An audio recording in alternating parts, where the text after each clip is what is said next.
Hi everybody, and welcome to the latest edition of the Endless Celts Podcast. I hope you're well who's watching and also going to catch up as well later on. As you can tell, my throat is still hoarse. In work, I'm always on the phones and it's been an absolute shambles of a week, but I had a great weekend with the lads. We're going to get into the game. But first of all, Ross, how are you? Good, mate. After Sunday, I had Monday, Tuesday, Wednesday off. Spent a bit of time with the Wayne, just me and her. And I was back to work yesterday. So I've had a 2 day week and then it's the weekend again. So I can't complain at all. When I went back into work on the Tuesday after coming home, the manager was like, "You're not ringing any customers today." I just sat and done admin, and I hate admin, but I had to do it. But James, what about yourself? How are you? Aye, all good, mate. I had my sensible heat on Sunday. I didn't touch a drop. Don't get me wrong, that was nearly changing. I was nearly going up for a bottle of champagne, but no, I was sound and I've been working all week, so just glad it's the weekend again. We had some crack at Grace's at Willie's Bar. It was unbelievable. I think I was on the fourth pint by 12. So that kind of tells you what type of day we all had. And there was Guinness getting poured. There was people farting, stinking the place out. You know what I mean? It's unbelievable. But Ryan was on the Captain Morgan before half time. Ryan. All I remember was looking around. He was sitting trying to play darts going. Crazy. He had an early bedtime. Tony, look around at him. He was going, blah, blah. He was gone. He was out of it as well. It was good crack. But look, before we get cracked into it all, here's what's coming up.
Some nice goals there at Paisley towards the end. I like that one with Palma, Bernardo and O'Reilly. I love that. That's a great team goal.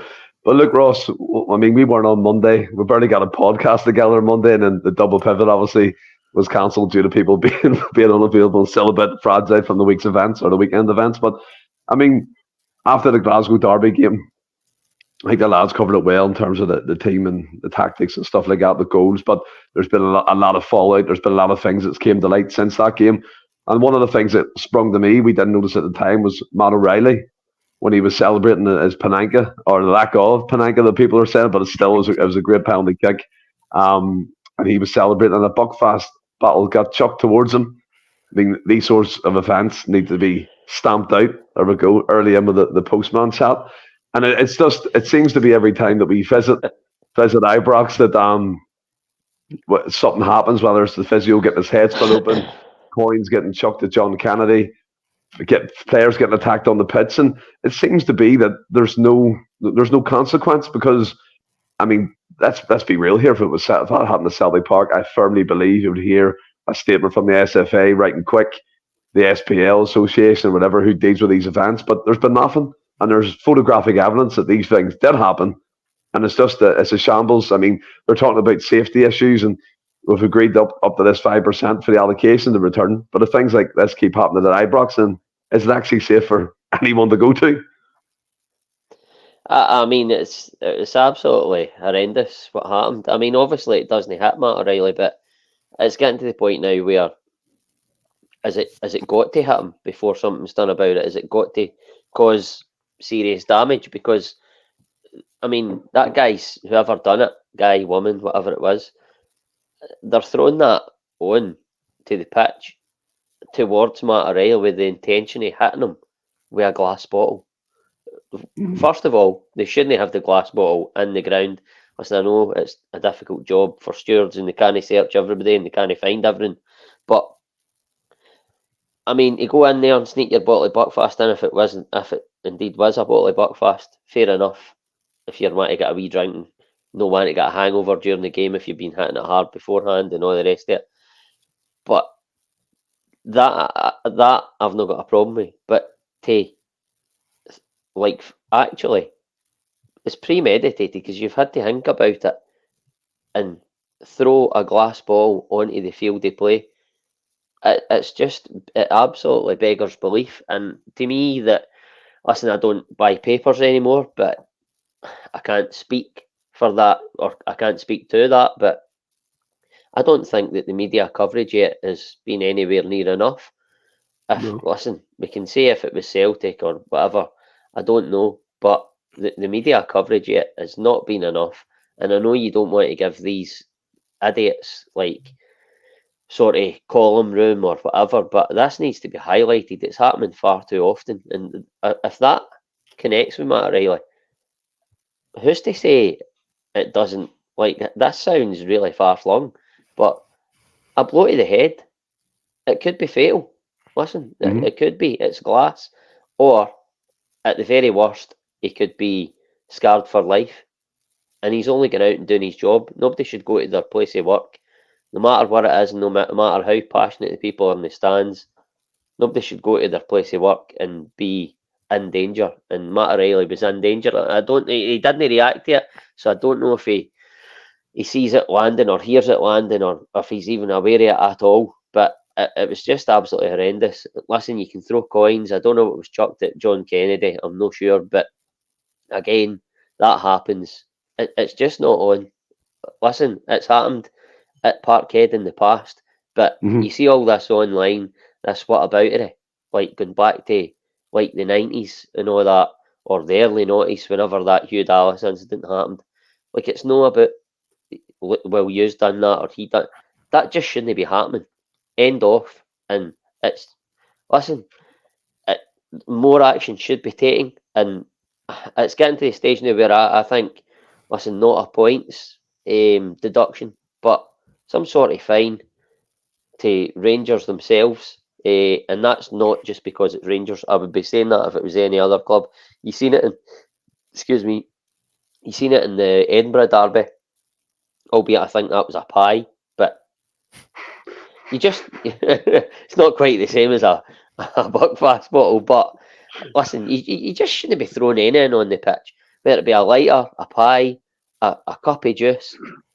Just bloody behave yourself. You're a grown man or a fully grown adult, and you're there to watch a game of football. If it doesn't go your way, you're pissed off. But you don't throw things at people to cause harm. It just beggars belief to me. Yeah, what kind of pie do you think it was? Interesting. But I mean, it would have been a mince pie. Cream? No, I'm joking. But I mean, I mean, that's right. But I mean, you look at it as well, James. It brings you back to the incident with the broken glass in the 6-yard line when Joe Hart came back out at after half time on one of the games at Ibrox. And like Ross said, are these things meant to hit the players? Are they meant to cause actual bodily harm before the authorities step in? And it goes as far back as to when Lenny was in charge. They got attacked at Tynecastle, albeit I think they did get sanctioned. And right enough, he nearly got jumped by a supporter. Alan Thompson fired into him like that night, rightly so. But I mean, you look at it from a player's perspective, and you're getting like it's a full quarter battle being chucked at you. And Matt O'Reilly seemed oblivious, and I think we all were. To be fair, James and Ross, we were all oblivious. We didn't know about this event, and it took place, and we've seen pictures after the game. obviously still images and things, but it's shambolic, and it just seems like I'll say it seems like when Rangers do something like this, it goes completely unpunished. It's like the pyro to set off, and funny enough, I think it was at Dens Park. They were told the week before not to set off pyro. The week after they did, and they didn't get punished. Where Celtic have been fined, we've been slammed, we've been ridiculed, we've been through the ringer. And multiple clubs, even in the Edinburgh Derby, got sanctioned as well for whatever they done, throwing pies, of course. But it is a shambles, James, for me, and it's again pointing to the lack of, I don't know, a 40th in the Scottish game. Could you say that? Aye, the one you referenced there with Joe Hart and the broken glass in the goalmouth. Now, whether the guy was saying that he wouldn't have threw it at Joe Hart because it was half time, wasn't it? So you've got to imagine the intent there is to hit the crossbar or the post, so it does smash and obviously cause injury. And in many ways, that's worse, I think. Obviously, just as well it was noticed, but. And look, I know obviously you can go as far back, like you say, as Lennon, and then there was the Griffiths thing with the batteries, but it happens across football. Obviously, it does happen more often in this game, and we've seen it time and again in this game. But I mean, I can't get the rain in with a fucking plastic bottle of Ribena, never mind a half bottle. So I don't know how they're getting in with it.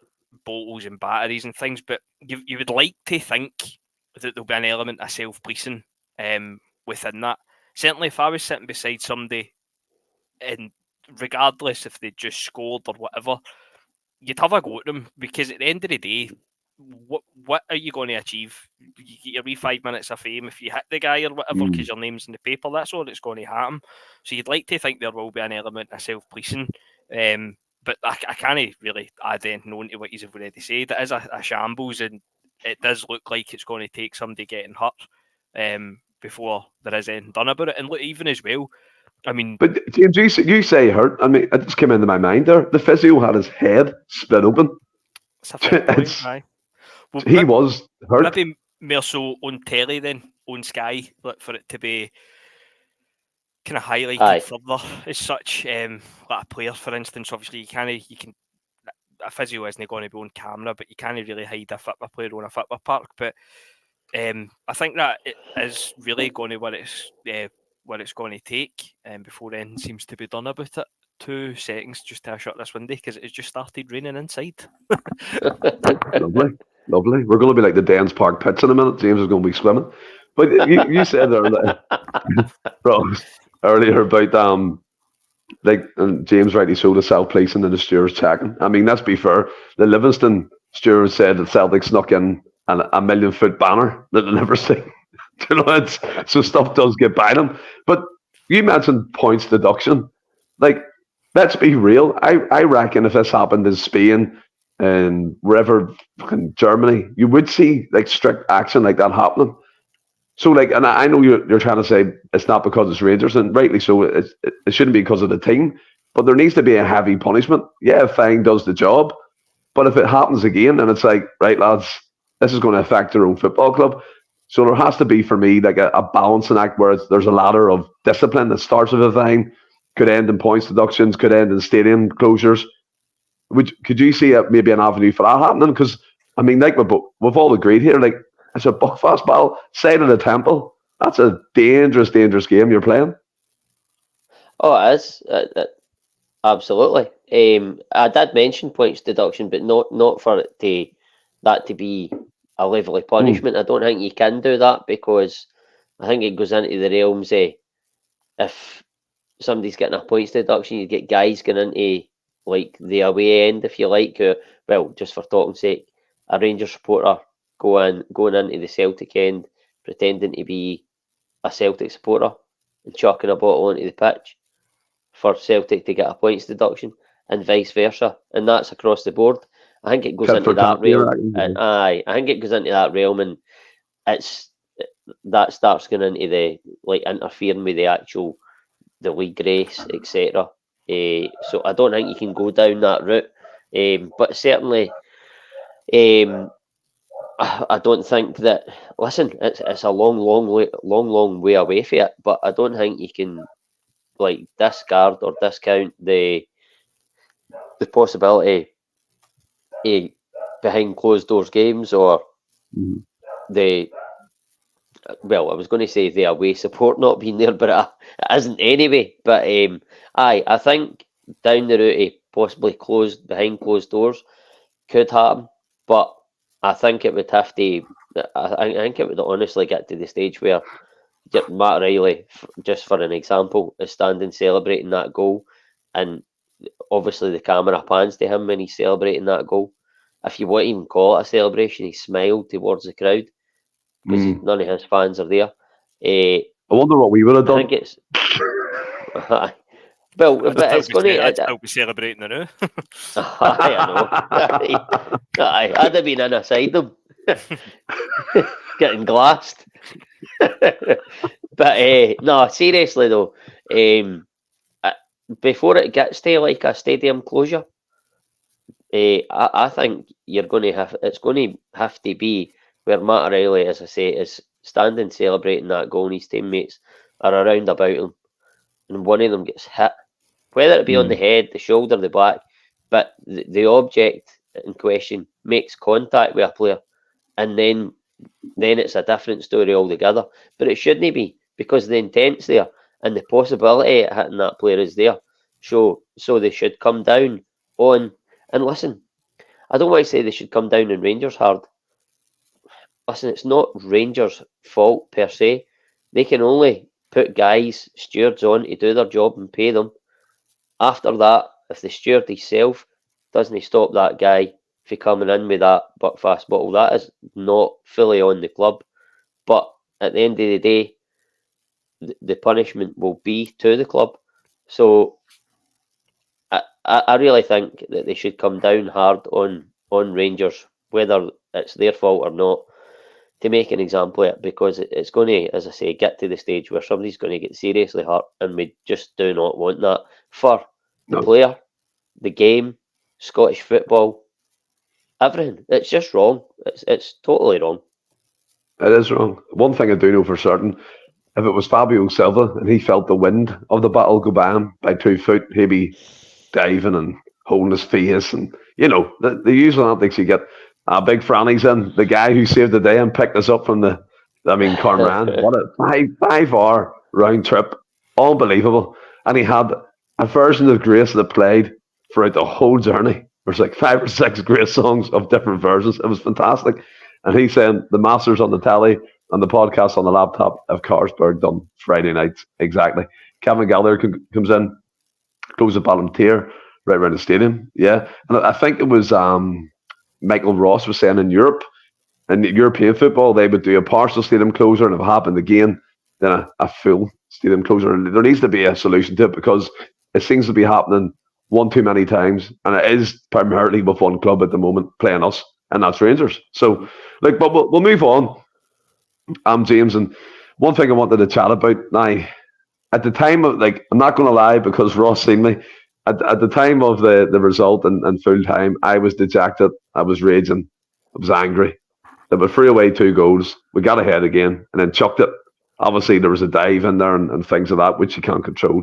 Brother Beaton was in control of that, and he firmly delivered that penalty kick for them. But there's this thing going around now that Celtic are in the driving seat. When our remaining games, we'll win the league. But the same could be said about them. So, in theory, in your opinion, who is in the driving seat? Do we hold the edge here? I think you would have to say that we would probably be ever so slight favourites. I said before the game on here last Friday, I would have took a draw. I think I actually said as well, if we were talking about the form book going out the one day, and I was saying if you were a neutral, you'd probably back a score draw. So I'm not going to rewrite history and say I'm disappointed or anything, because I'm more than happy. As I said last week, that game for us was a must not lose game. It was a must win. If they won it, for me the league was done and dusted. Obviously the way it kind of came about, in terms of, being 2-0 up at half time, and then I actually think I messaged in the group chat that it would come back and bite us in the arse, and it's amazing that we only scored what was essentially a tackle and a penalty when you consider the amount of chances that we had. I think if we did even get one more in the first half, then the second half would have just been a procession. The way it was at 2-0, obviously the next goal was going to be massive.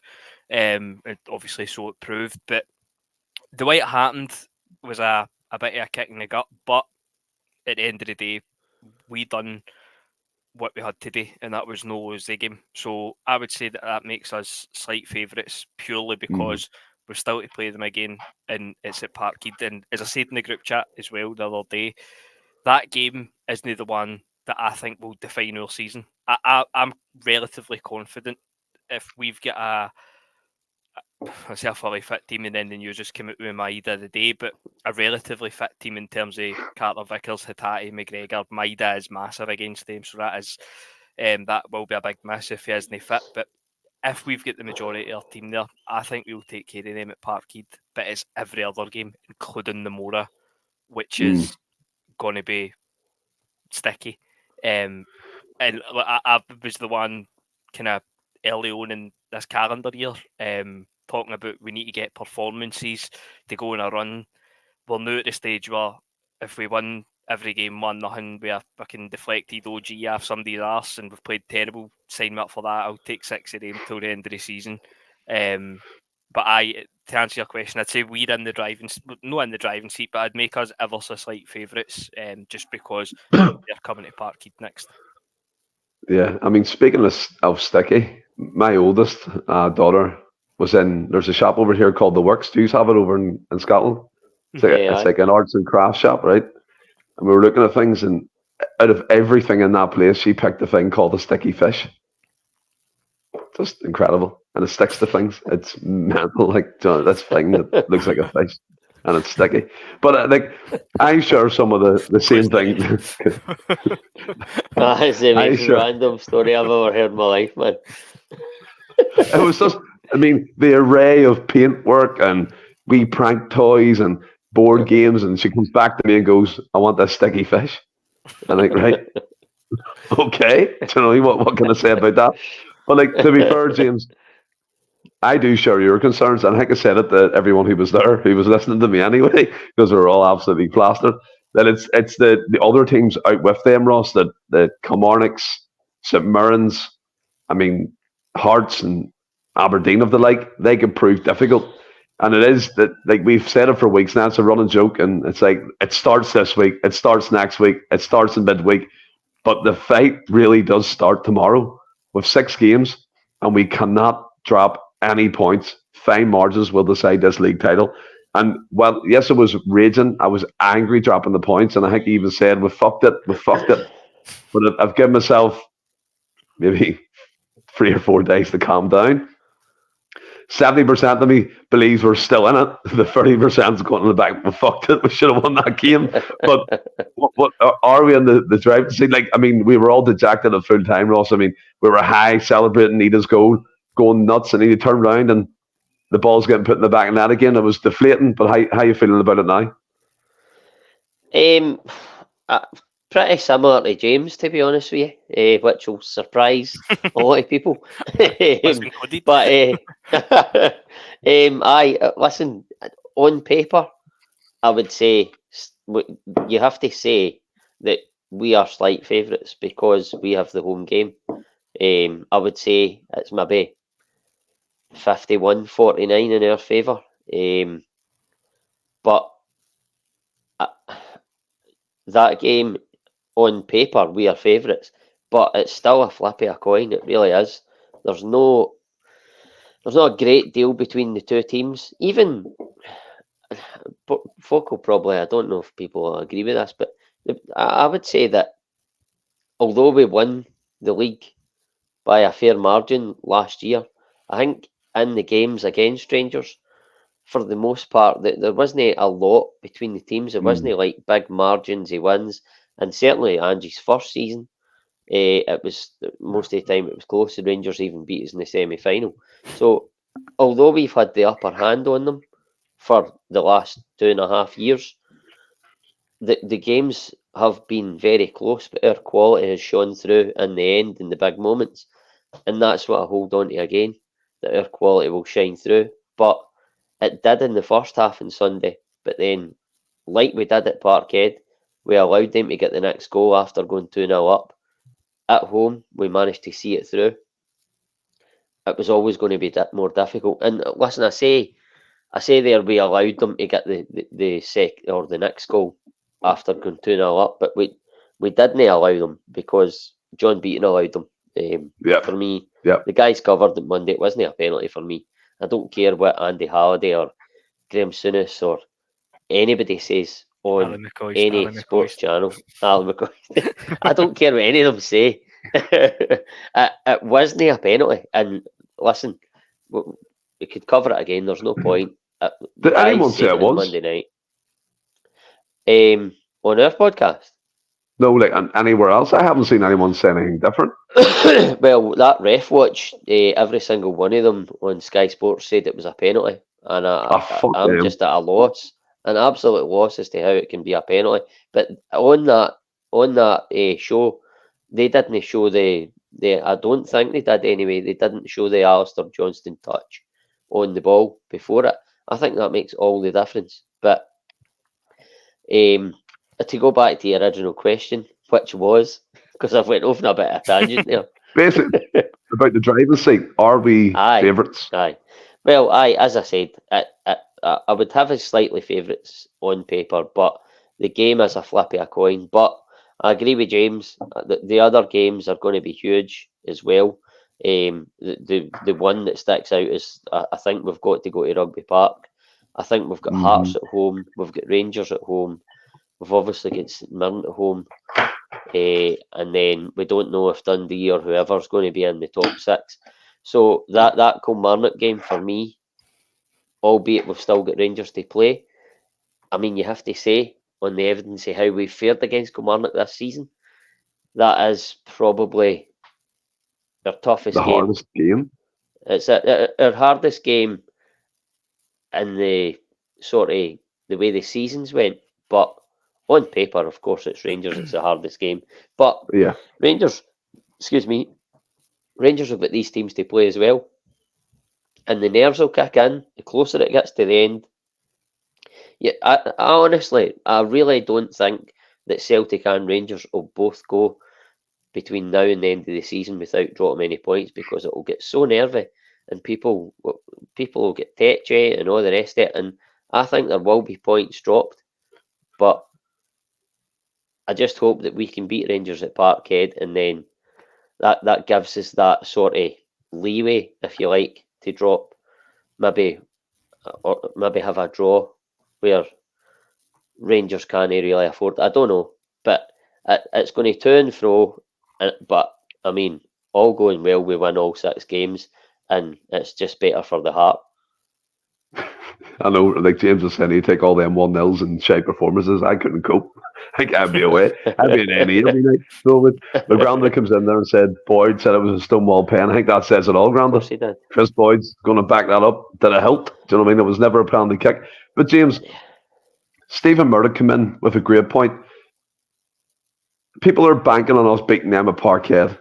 Do you think that's the wrong way to look at it? He said it gives him the fear that everyone's saying we're going to beat them and then we're going to win our remaining games. But then Ross said we'll have Kilmarnock, which they've done us over 3 times this season already, got points off us. So are we banking too much on one game and one outcome? I suppose so, but when I'm saying that, well, I did say I think we'd beat them. If we played them the more at Parkhead, I think we would beat them. But it's just in the context of the season, we have turned up against them, and we've got the results against them. Obviously, we've bet them twice and drew with them, obviously, last week at their place. So you can take kind of comfort for that. You can take comfort for Rodgers' record against them. So for me, like, that game takes care of itself. I don't mean takes care of itself in the terms of we'll go out and smash them 5-0 or whatever, but that'll be like a cup final, as cliche as that is, it's going to be. But that kind of takes care of itself in that sense. But it's every other team, home or away, that for me personally, by and large, I think we've struggled with this season. So that's where, when I'm saying it takes care of itself, that's where I'm coming at it for. I'm not saying that we're going to go out and beat them 6 or 7 or whatever and win the league against them and whatever, blah, blah, blah. But I just mean in that sense here, it's everybody else is who we've struggled against. We've tended to turn up and put a shift in against them. Yeah. And like you said, I think the days of us hammering them are long gone at the minute. And I agree with Ross totally. There's not a lot between the sides. It will come down to fine margins. But we'll kind of park that to one side. And I want to do a wee bit of who am I? Just a wee bit of a laugh. If you all since rather than the drink, you're on the Wild Berry, Iron Brew. Mental, where do you get this type of stuff from? Ross, what are you on? Madry. Madry. And I do apologise in the comments. I won't be looking at it for a while, but get your comments in, get involved, and I'll bring them all up. Let me see here if I can scroll up. I just took my comments away. Hope James has as well. Is it Frankfurt and Real Madrid? Hey, I got that right. Right. So the first player, and again, it's the first to shout out. Let me get my clues up just in case you need them. I don't think you will. I think it's pretty straightforward this time. Let's see. And by the way, that Frankfurt and Real Madrid was excellent knowledge. Excellent. Can't be questioned. It's amazing how quickly you went for it. No got a fucking clue. Real Madrid and Frankfurt. Right. First player. First to shout out. If you want a clue, ask you for a clue. I think this is a Europa League game. So it is. And the team's French, from what I can gather. Rennes. It's like Rennes, Rennes, I'm going to say Mikey Johnson. I think that's my right. guess. Ross, I'm between Mikey Johnson and Ryan Christie. Ryan Christie, that was my two as well. I'm going to just go Ryan Christie because he said Johnston. Right, these are both wrong. Okay, I'll bring it down again, so I'll hide it. Just want a clue? Well, I might as well. I started my youth career at Rangers. Dylan McGeoch? No. It's got to be somebody. We done this last week and I fucking drained off everybody. It's no Greg Taylor. The comments are flanning, and I do apologise again. I'll bring them all up once I get past this. Oh, it's Lewis Morgan. Aye, I couldn't remember his name there. Ross, you locking it in? Aye. It is because he scored that game. It is Lewis Morgan, the wee bellend that he is. Over in America, and he thinks he can run his mouth off. That's 1-0 to you. There is 5 Who Am I's tonight, so the next one, if I don't mess this up on my screen, is this pre-season game against Wolves. And again, ask me for a clue if you want.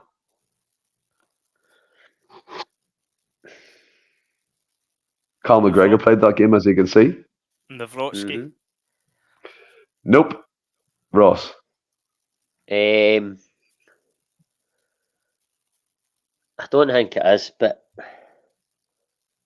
he's kind of flailing limbs. I'm going to go Lager Bielka. Oh, both wrong. I'll take it down for now. Just want a clue? Aye, go for it. Must be a centre half, surely. Celtic signed me from Busan Park. Kobayashi? No! Nope. Ross? Oh. What? No. Nope. Quan. Indeed, it's Quan. It's 1 each. 1 each. Brilliant shout. Brilliant shout. There we go. The next player is, now, let me see. Cameron Carter-Vickers. Nope. Ross, you're straight in with your pants down. You're straight in with your pants down. Fuck, he's done this last week and I was sitting shouting at my screen for him and I can't get one tonight. I just thought that was Big Cam's thighs there. See, I think it was Alistair Johnson, but I don't think it is. Both wrong. Both wrong. Pardon me. I'm going to go for a curveball and say James McCarthy. Nope, it's not James McCarthy. James Forrest. Nope, it's not James Forrest Oh, either. come on. I'll give you a clue each. Well, a clue, and it's one each at the minute. So, I've played for 7 loan clubs in my career. Mickey Johnson. No, what am I doing? Actually, no, it's fuck. You put Carter Vickers in my mind. I looked him up. Shit. Hold on a second. Fucking hell. I'll bring it back up there. Hold on. Right. Yeah, now we're on it. On the right one. You could see his number. It's not number 1. Aye, right. I played for Manchester City and had 2 loan spells in England. I do understand. That's a tough clue. I've given you, by the way, a really tough one. Because I don't want you to get it straight away. Joe Aaron Hart. Moy. Genuinely nearly said Joe Hart. Are you locking that in? Aaron Moy. It is indeed. Aaron Moy.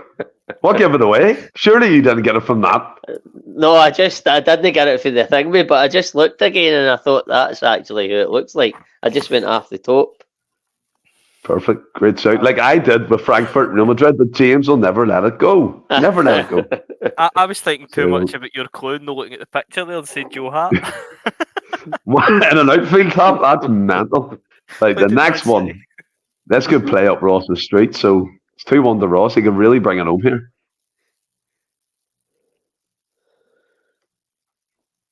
Who's this?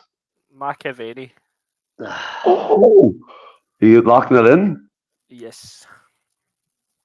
And he brings it back to 2 each. It is Frank McAvaney. Number 9. Number 9. Right. The next one. The final one. The deciding who am I? Who is it? Charlie Nicholas. Nope. I'm going to go Danny McGrain. Both wrong. Just want a clue? Just want a clue? Yeah. Aye, go for it. I played for St Mirren twice over 2 spells. Is it a... Oh, fuck. I can't believe I said Danny McGrain when it's got a number 9 in shorts, by the way, just for the record. I know, that's just noticed the number 9. He was going to say Joe Hart, so, you know, equals himself. I'm between 2. George McCluskey. I'll say Frank McGarvey because that was the 2. Oh, you're locking it in. You fuck. That was the 2. It is indeed Frank McGarvey. By the way, I'm not just saying this, right? I always get mixed up with they 2, and that's who I was meaning, but I've said the wrong name. By the way, James, I was between as well.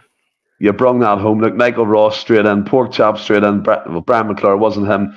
Lanky thought it was definitely proven. Nope, wasn't him either. I mean, there's some great shouts in here all the way up. Michael Ross to Macca, 100%. Where's all the birds? You know what I mean? Yeah.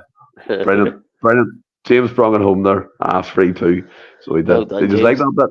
I thought that was decent. That was good, I enjoyed it. What's the link between all the players? They all played for Celtic. What else? They all have eyes. They all want to... No. No. There's a link that you should get straight away. They've all won a treble? No. Can someone tell me the link in the comments? Come on, you should know the link. Every single player has a definitive link there. Their name begins with M? Nope. Maestro, bingo. They all played for St Mirren and Celtic. Oh, for Foxtrot. Mm-hmm. Cheers to that. You can be through in your head, James. I researched it in a half an hour and I boomed it. Unbelievable. I'm proud of that one. Good crack. St Mirren and Celtic Public Farm. I don't get the link with St Mirren and Celtic though. Why is that? Because we're playing them tomorrow. I just kind of tied it in. Okay, why? Just let me have it one time, Ross. Let me have that for one time. You just took it away from me there. Oh, you fucking dick, by the way. That's mad. Well, look, we'll move on to that. We've got a wee quiz later on. Someone keep track of that score. James 3, Ross 2. There's a lot of questions in the quiz, so need to get ready. But Ross, during the week, obviously we had the swimming baths were open at Dens Park. The pitch got called off. The match got called off. I think on the same night, Clementine was saying that there was an amateur league game was played. Tannadice was in excellent condition.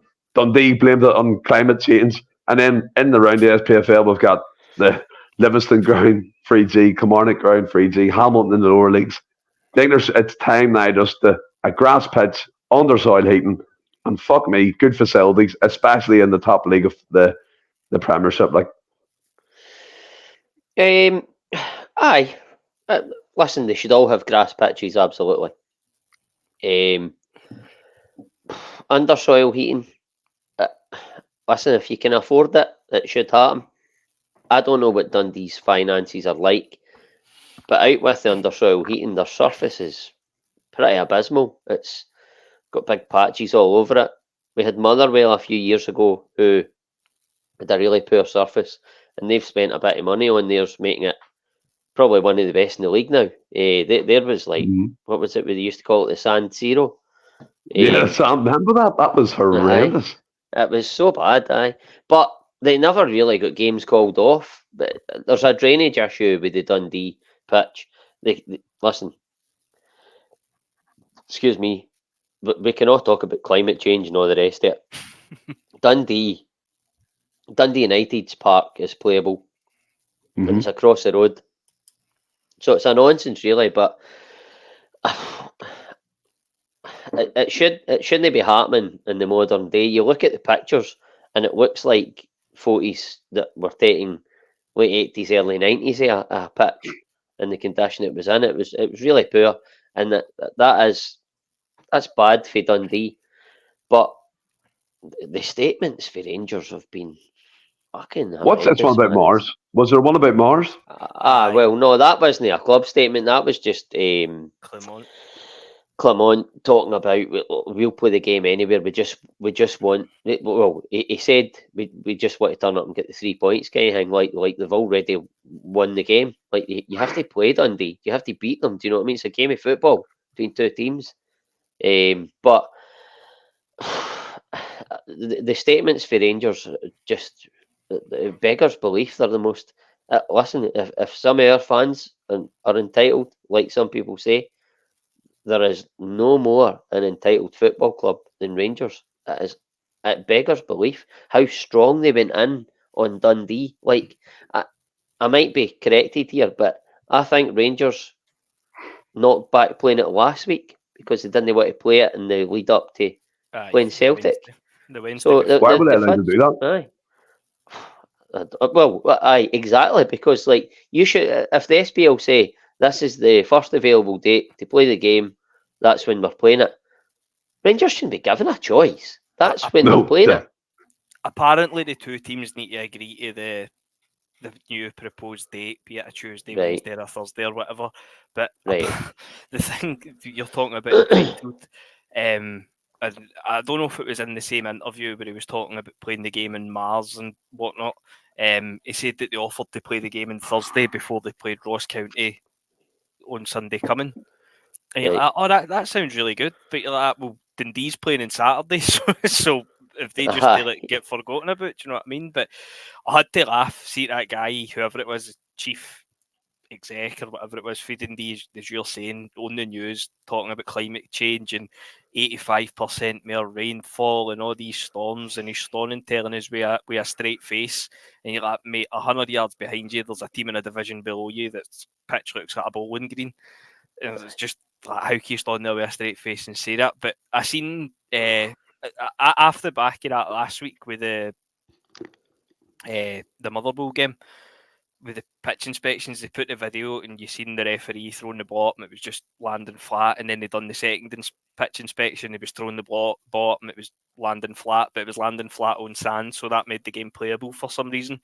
So I was like, right, I'll stick it on my Motherwell TV subscription.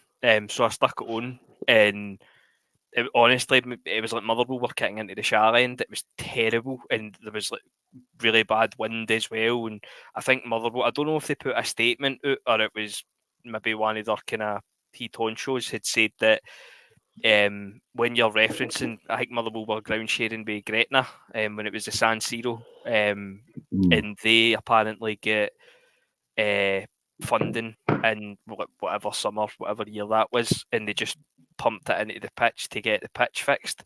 And they said that Dundee had investment for overseas apparently in the summer, but they didn't spend anything on the pitch. They just pumped it into player recruitment, which apparently has led to all this. But it is a shambles. I know it's funny and all that, but it is genuinely a shambles, and that's why I'm a big advocate for. I think we should have plastic parks across the full league. By the way, have you seen the wee? I don't know if you could call it a meme or a meme, however you say it. But do you know? Do you know how? Do you know how Ant and Dec they do the kind of thing where they're talking in like a famous person's ear and getting them to do mad stuff on that takeaway show? So it was them obviously sitting at the desk with the mics, and the wee caption below it was, "Now tell them it's down to climate change." That's a belter, man. The Dundee chief executive is climate change. Absolute loonhead. Like I think like for me anyway, it is embarrassing. And yeah, it's funny. But I think Sevco were trying to angle to get awarded the 3 points without actually fucking playing the game. That's what it seems like to me in a roundabout way. Which, by the way, wouldn't surprise me if the 40s that happen. And speaking of that, James, come straight back at you. Celtic have started their own mission, well, side mission with VAR calling it out. Big DeMarco come up, whipped a few boys in the courtroom, and then after it seems to be back to normal.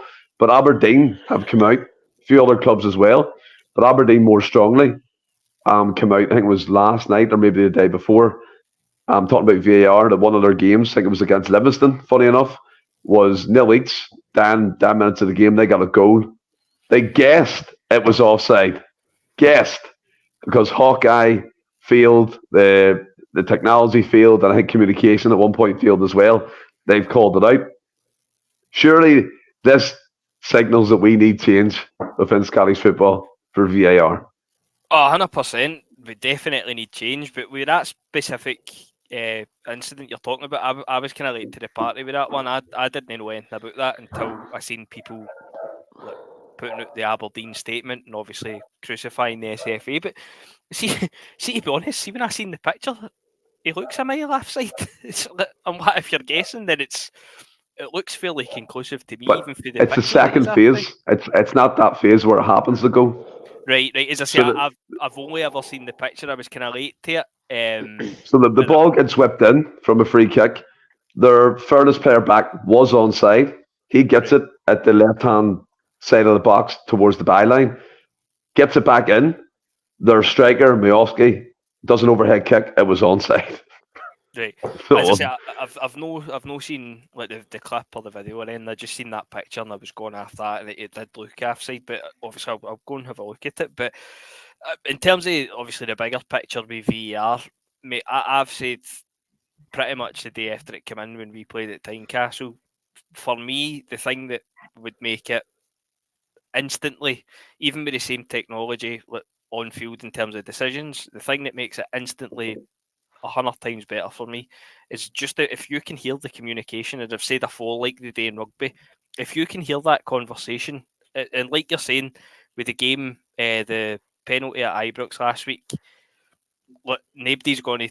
Obviously, I agree with you. It's never a penalty. He's won the ball, and I think it was on open goal. They said there isn't enough contact on the ball to divert it for a shy or.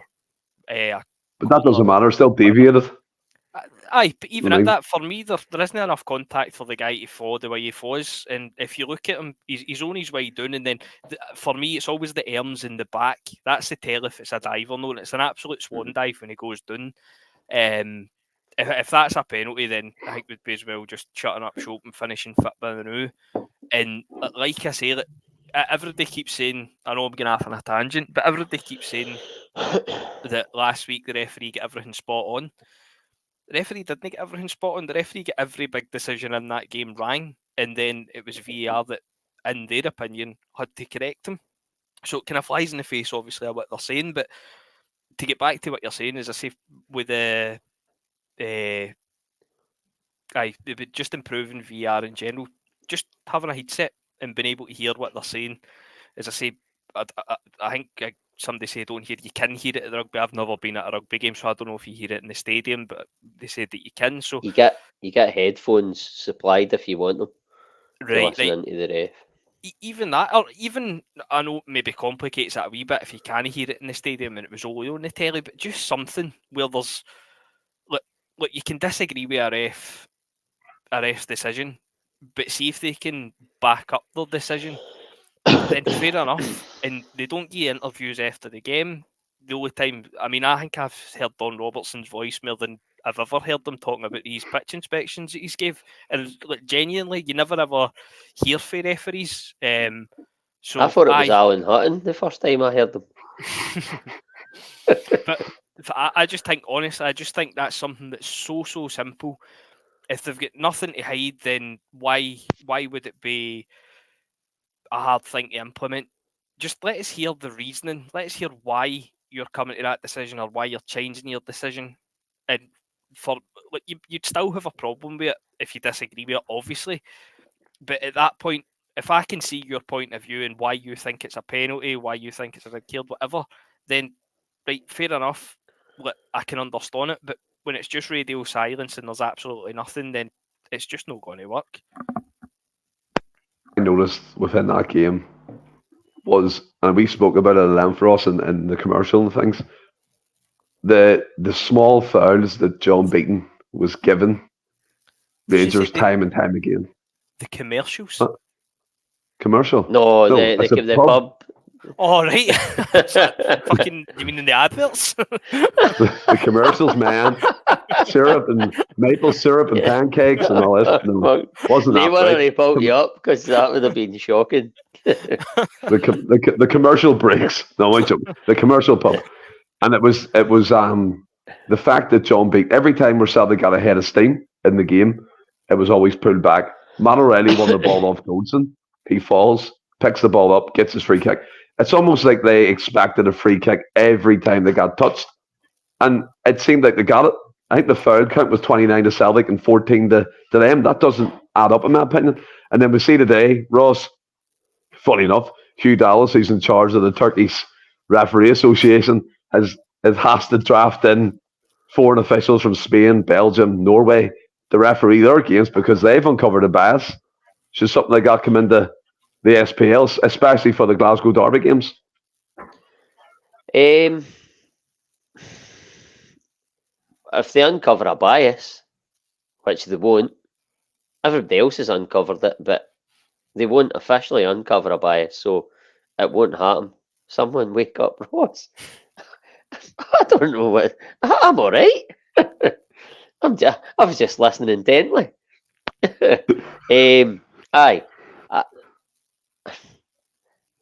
don't think they'll uncover a bias, or they won't reveal that they've uncovered a bias. I think we all know that there is some sort of bias, but if they do uncover a bias, then they would have to do something like that. They would have to act on it. But for me, right now, I think it's a million miles away from that. Just like it's a million miles away from stadium closures for throwing objects onto the pitch. It's things that should happen, probably, or should have already happened, but it hasn't. And it's just the way it's just how we are. But just touching on what you were talking about there as well, about like the foul count and stuff like that, and I don't want to obviously go over the game for Sunday again because we're obviously going on to the next game now, but Celtic never got Celtic in that first half were for large patches in control of that Purple game. patches. Purple patches, but for large parts, let's say, were in control of the game, and I don't think that they got a foul in the first 20 minutes of that game. Not one foul, which is absolutely bizarre. And for me, listen, John Beaton gave us the penalty. Obviously, we weren't happy with the penalty they got. But the big decisions, I think Celtic got their big decision, but it's the smaller ones, the wee niggly tackles, Yep. the bootings. Listen, you have to highlight as well. I think Carter Vickers knocked the ball away. He gets away with one. If he'd booted it, you'd go definite yellow card. He kind of flicks it away enough to stop him taking a quick free kick, but he stops him taking the quick free kick to allow himself to get back. So you could argue it and say it should be a yellow card. He doesn't give it, but there was loads of wee fouls, like you said, Stephen. The Rangers were actually going down and then just grabbed the ball, expecting the free kick and just getting on with it. It was unbelievable, and it's they wee silly ones that you forget about that influence the game.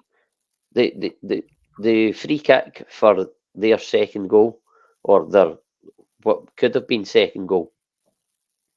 John Beaton is standing yards for that. He's standing in the same position, the same amount of distance away from when he gives the booking to Silva, and he gets it bang on the money. And then he looks at that. Awata is clearly fouled. There's no even a touch in the ball this time, and he doesn't give it. I'm just like, why do you not give it? Do you see the opportunity now that it's 2-1 that they could get a quick break here and turn it over? To me, it beggars belief that he didn't give that foul. Just to piggyback off what you've said there, the three that kind of like weird decisions that stick out in my head.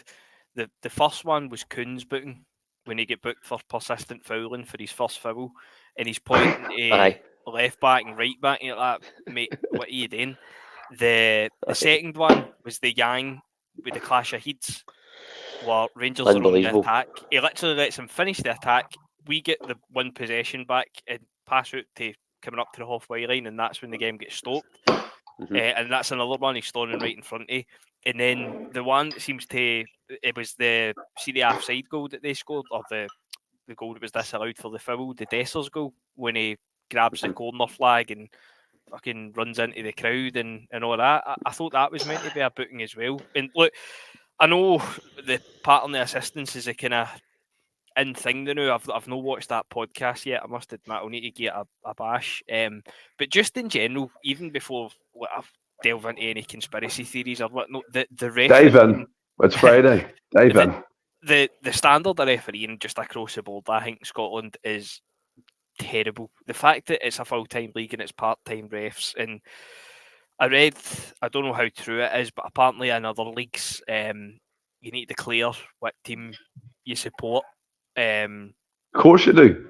Aye, and obviously here, again, without getting into conspiracy theories, there's evidence, there's emails, there's pictures, do you know what I mean? There's all this stuff to back up that they support one side. And look, there's a conversation I had with my pal as well, and as he says, in Scotland, by and large, you're going to support one or two teams. So I can get that to a point. So that maybe plays into the idea of bringing in foreign refs. And there's another reason why as well. If you think back to the reason why the last time we brought in referees, was it for the Faroe Islands or something, the whole Doogie gate and all that stuff. So the standard of refereeing in the run up to the game, like I've got mates, I've got season books at Ibrox, and we spoke about it. He was saying about the John Beaton thing. Is that, are you comfortable with it?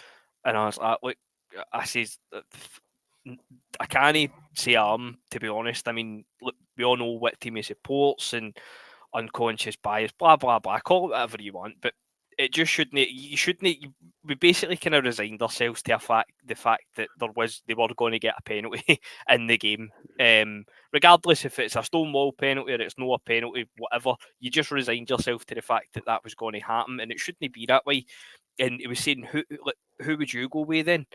And I'm like, well, for me, David Dickinson is come out of nowhere, and for me, he's the worst of the worst. No, he's staunch. And then I says, well, Kevin Clancy. Apparently, Kevin Clancy's a Tim. That's what you all tell us. And genuinely, the conclusion that we came to is the only one that would probably please both sides is Willie Collum, because he doesn't know if it's New York or New Year, and he's not got any bias. He just doesn't have a fucking clue. And I'm like, even before you delve into a penalty Rangers or whatever, do you know what I mean? It's just across the board. The standard of refereeing is absolutely stinking. And look, funny what you're saying with the Turkish thing. When I read that, I'm like, perfect. I'm like, we'll do a straight swap. I'm like, we'll take the Turkish refs and they can take our dross. And then I seen the thing about Hugh Dallas when they had was a referee education or something. I'm like, right, maybe put the brakes on that then. Yeah. No, again, Ross has a snooze button every time Stephen talks. Great show, guys. Where's Ref gone? Like, Are you snoozing when I'm talking? What's going on here? I don't know, man. Am I pulling a sleeping face or something? I'm Can't remember the wide rest of it, awake. but there was a Rangers supporting ref who picked his last game to officiate in. Yeah, that was back in the 90s, I believe. I remember I'm talking about that before. Seeing the lead up to I think it was the penalty kick, there's actually a clip. I think it's Seema goes down and he rolls the ball out of his feet and kicks it while the ball's rolling. There's Ross. He's away now. He's yawning now for days. Like he's gone. But look, you can talk about this all night, and we will probably again at the end of the season as well talk about VAR and the shambles that it has been. But for now, we have to stick with it. And I think, like you said, James Willie Collum, probably out of a bad bunch because he doesn't have a clue, is probably who we all settle on. Is it a semi-decent referee? I don't know. But the rest are absolutely shambolic. We'll go on to this quiz now to wake Ross up a wee bit. I'm sure people I don't know what the fucking script is here. Well, there is no script, mate. You know that. Do I look tired? I don't know. Do I look happy? We keep you up, Ross. And it was Bobby Tate, Franny. That's the one. Pork Chop Express. Ross, get something up your beak, man. I don't know. I've seen that before you. I've seen that before you put it up. Right. Let's get a wee quiz going here, okay? Right. So it's 3-2 to James. I'm keeping my comments on. People can get involved. Ross, turn yours off, please. James, I know you have the comments up as well. Get them off. Right. First question. Currently 3-2 to James. Who helped Celtic to lift the cup by scoring twice in the second half in the 1988 final? McAvenny. Frank McAvenny. 4-2. James got there first. Oh, come on. He got there first. I said it and then I thought Andy Walker, so I'll take that one. You're having that was me, like. McAvenny scored twice with 15 minutes to go after Kevin Gallagher had given Dundee United the early lead. Right. I said 2. That way, 20 minutes to go. Question 2. It's 4-2 to James. We'll do it to 10. We'll have a laugh tonight. Who was not a founding member of the league?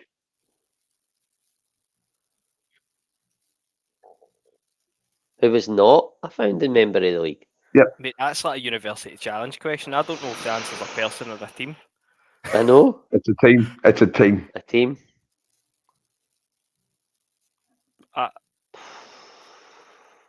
I mean, there could be a million answers to that. Oh, give me some of your answers. Gretna. No. That must be true as well, though. Bonnie Rose. No. Shall we move on from it? Because you're not going to get it. Aye. Inverness, Caledonian Thistle. You should. I mean, that's piss easy, right? Is it? Piss easy. Right. It doesn't even make sense to me. No. Question 3. You know my quizzes take different roads. No. Can we get back a question? Billy Connolly. And that's the right answer. He wasn't a founding member of the league either. So aye, that's what I meant. Aye. Me. Which is the only Scottish League team that's played its home matches in England? Berwick Rangers. Oh, great shout. 4-3. Oh, Ross. Right, question 4. What are Dundee United known as? The Arabs. Nah. Tangerines. No. It's the answer's the Arabs. I know. It's not the Arabs. What the fuck is it then? Nah, you've made this up. This is Ryan. It's got to be like the fucking Dens Park Boys or something. I know. Like the Blues. It's one of two answers: the Arabs or the Tangerines. The Hoops. According to this, it's the Tourists. Right. Although the official nickname. Yeah, so you fuck yous, because you both got it wrong, and you doubted me. You doubted me. Not happening ever again. We both got it right. It just wasn't the answer you picked. Right. So currently 4-3 to James. Question 5. Hold on. Can I do mine? Just to reiterate, 0 and 100. Just to reiterate for people who's watching, the reason why it's 4-3, we did a Who Am I round first. I know the numbers are kind of skew up here. But question 5. At which stadium did Falkirk play their home matches from 1885 to 2003? Brockville. James. I said it first. Yeah, James said it first. Oh, I didn't hear him saying it. 5-3. Wow. That's twice I've been cheated, but there you go. Right, question 6. Who was the first man to play in European competition with 4 different Scottish clubs?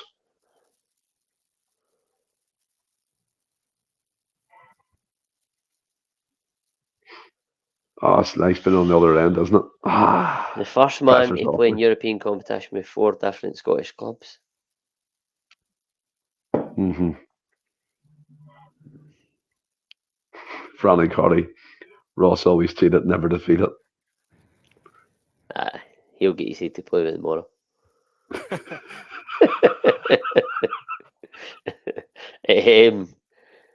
What was the question again? Who was the first man to play in European competition with 4 different Scottish clubs? I can say, Porkchop, you are wrong. Not John Hewitt.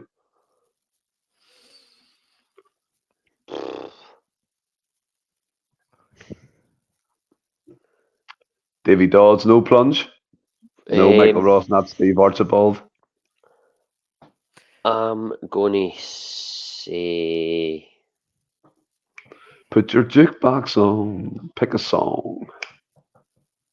No reference to the name, by the way. That's just me being a dick. Kenny Miller? Nah, it's no, because Livingston would go to Europe. Gordon Strachan. Both wrong. Gary Boland, Dundee United, Rangers, St Johnstone, and Livingston. Wow. So still 5-3 to James. We're on question 7.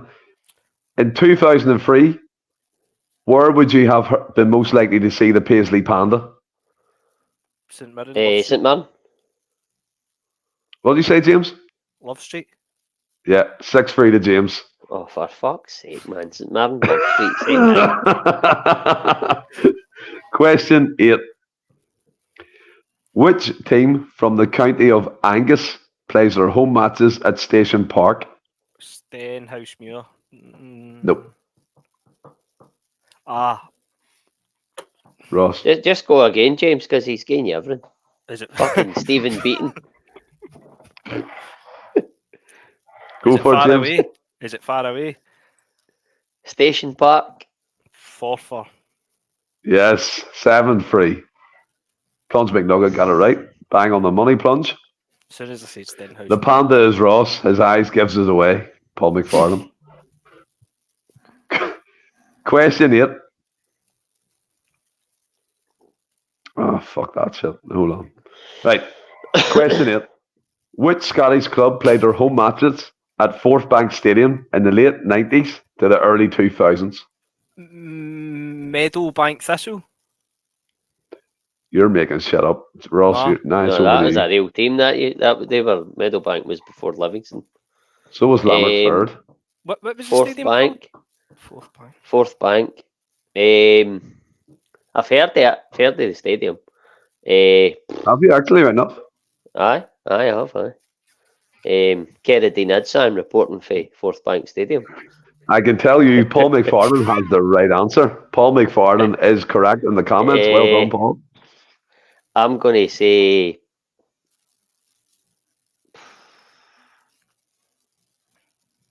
Dumbarton. No. It's Stranraer or Stirling. It is one of the two. I'm going to go Stranraer. Wrong. Stirling Albion. Bastard. Still 7-3 to James. Right. Holy shit. That's just getting difficult, right? Well, question, is it 9 now? Yeah. 7-3 to James. Until 1929, all of Scotland's international matches were played against England, Wales, and Ireland. And Northern Ireland from 1921. Which country provided the opposition for the first match against overseas opposition?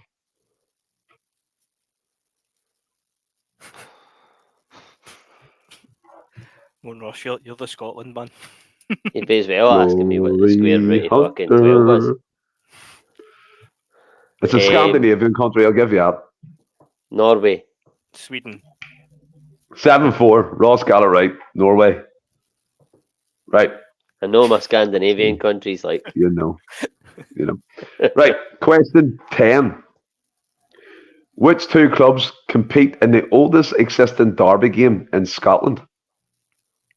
Queen's Park and somebody else. Nope. Ross? Rangers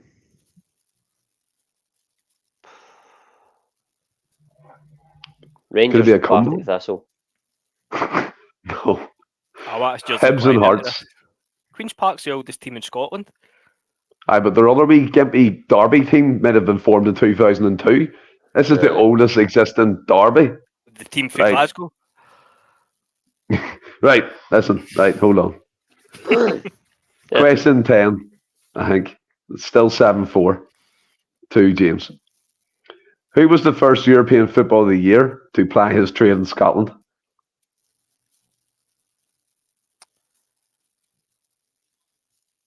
Paul Gascoigne. Nope. Brian Laudrup. Both wrong. Think back. Think 70s, I think. I would have been 70s.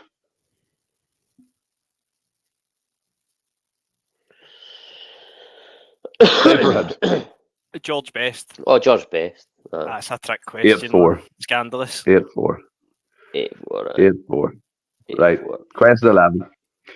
In which European Championship finals did Scotland first qualify for? 1974. That's not even a year. Well, he's going mad right now. Fucking Ross! You're meant to be one of us. You're meant to know.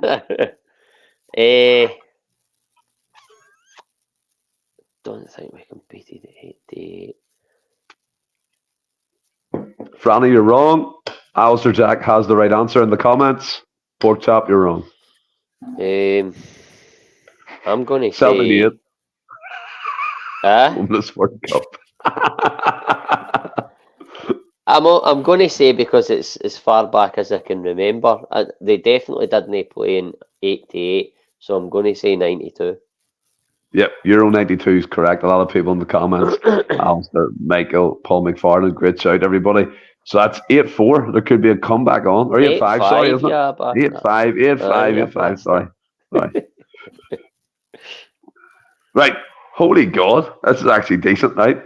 Question 12. The first team outside of Inverness to win the Highland League was from which city?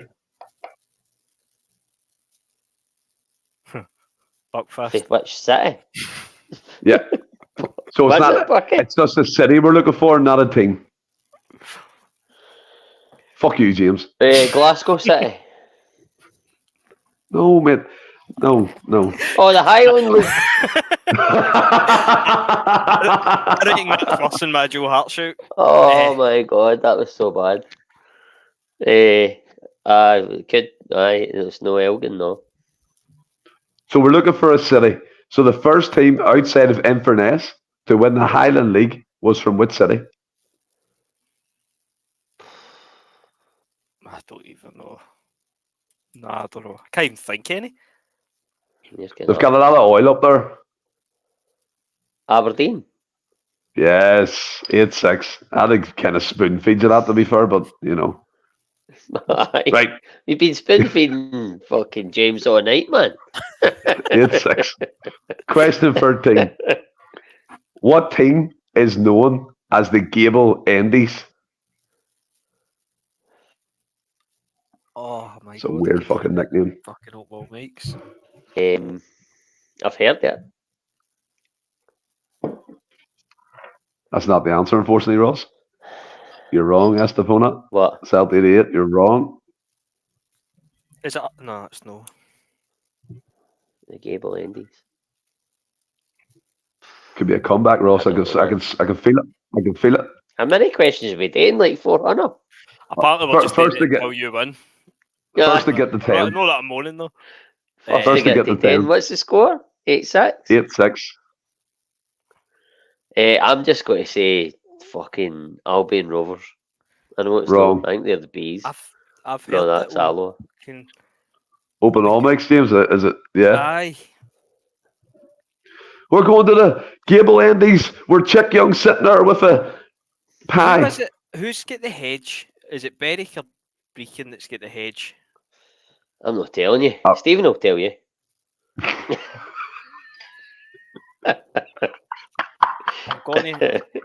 It's whoever's got the hedge. I'm sure. I can tell you right now, it's not Brecon. Berwick. Montrose. Well, miles away. Right. Question 14. This is great, isn't it? Who has got the hedge, Right, by the way? Is it Brecon that's got the hedge? I don't know. Probably. There's a lot of fucking football grounds. What? Yeah. Right. So question 14.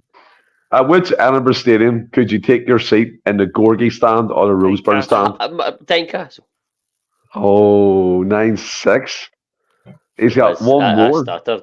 I'll give him that He one did like I stutter. stuttered that time. Mate, your Question questions are 15. wild. How can you Oh, go they're for brilliant. what's People moaned at me for not making it Scottish. So I've made it Scottish football. So there cannot be any moaning. So within we're going 5 with it. minutes you've went through what stadium the Hearts play into who was not a founding member of the league. Question 15. He's winning and he's still moaning. It's mad. Question 15. What is Livingston's mascot called?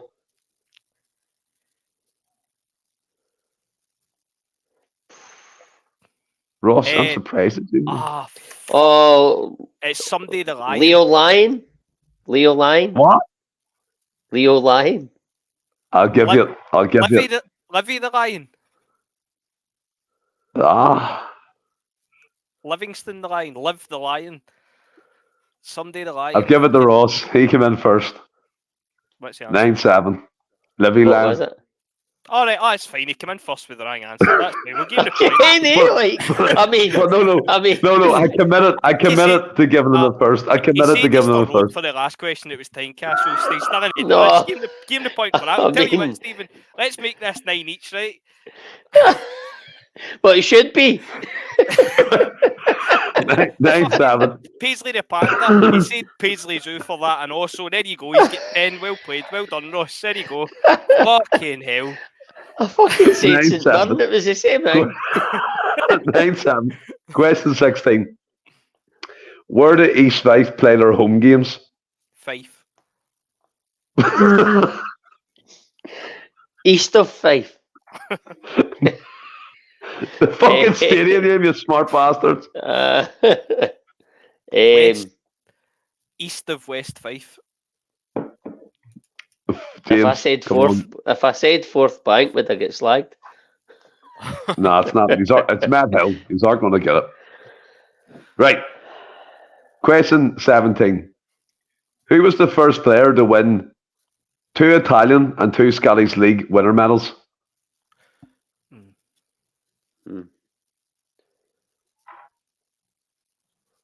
Raven. Oh, no. I pulled it of that. I went to as well.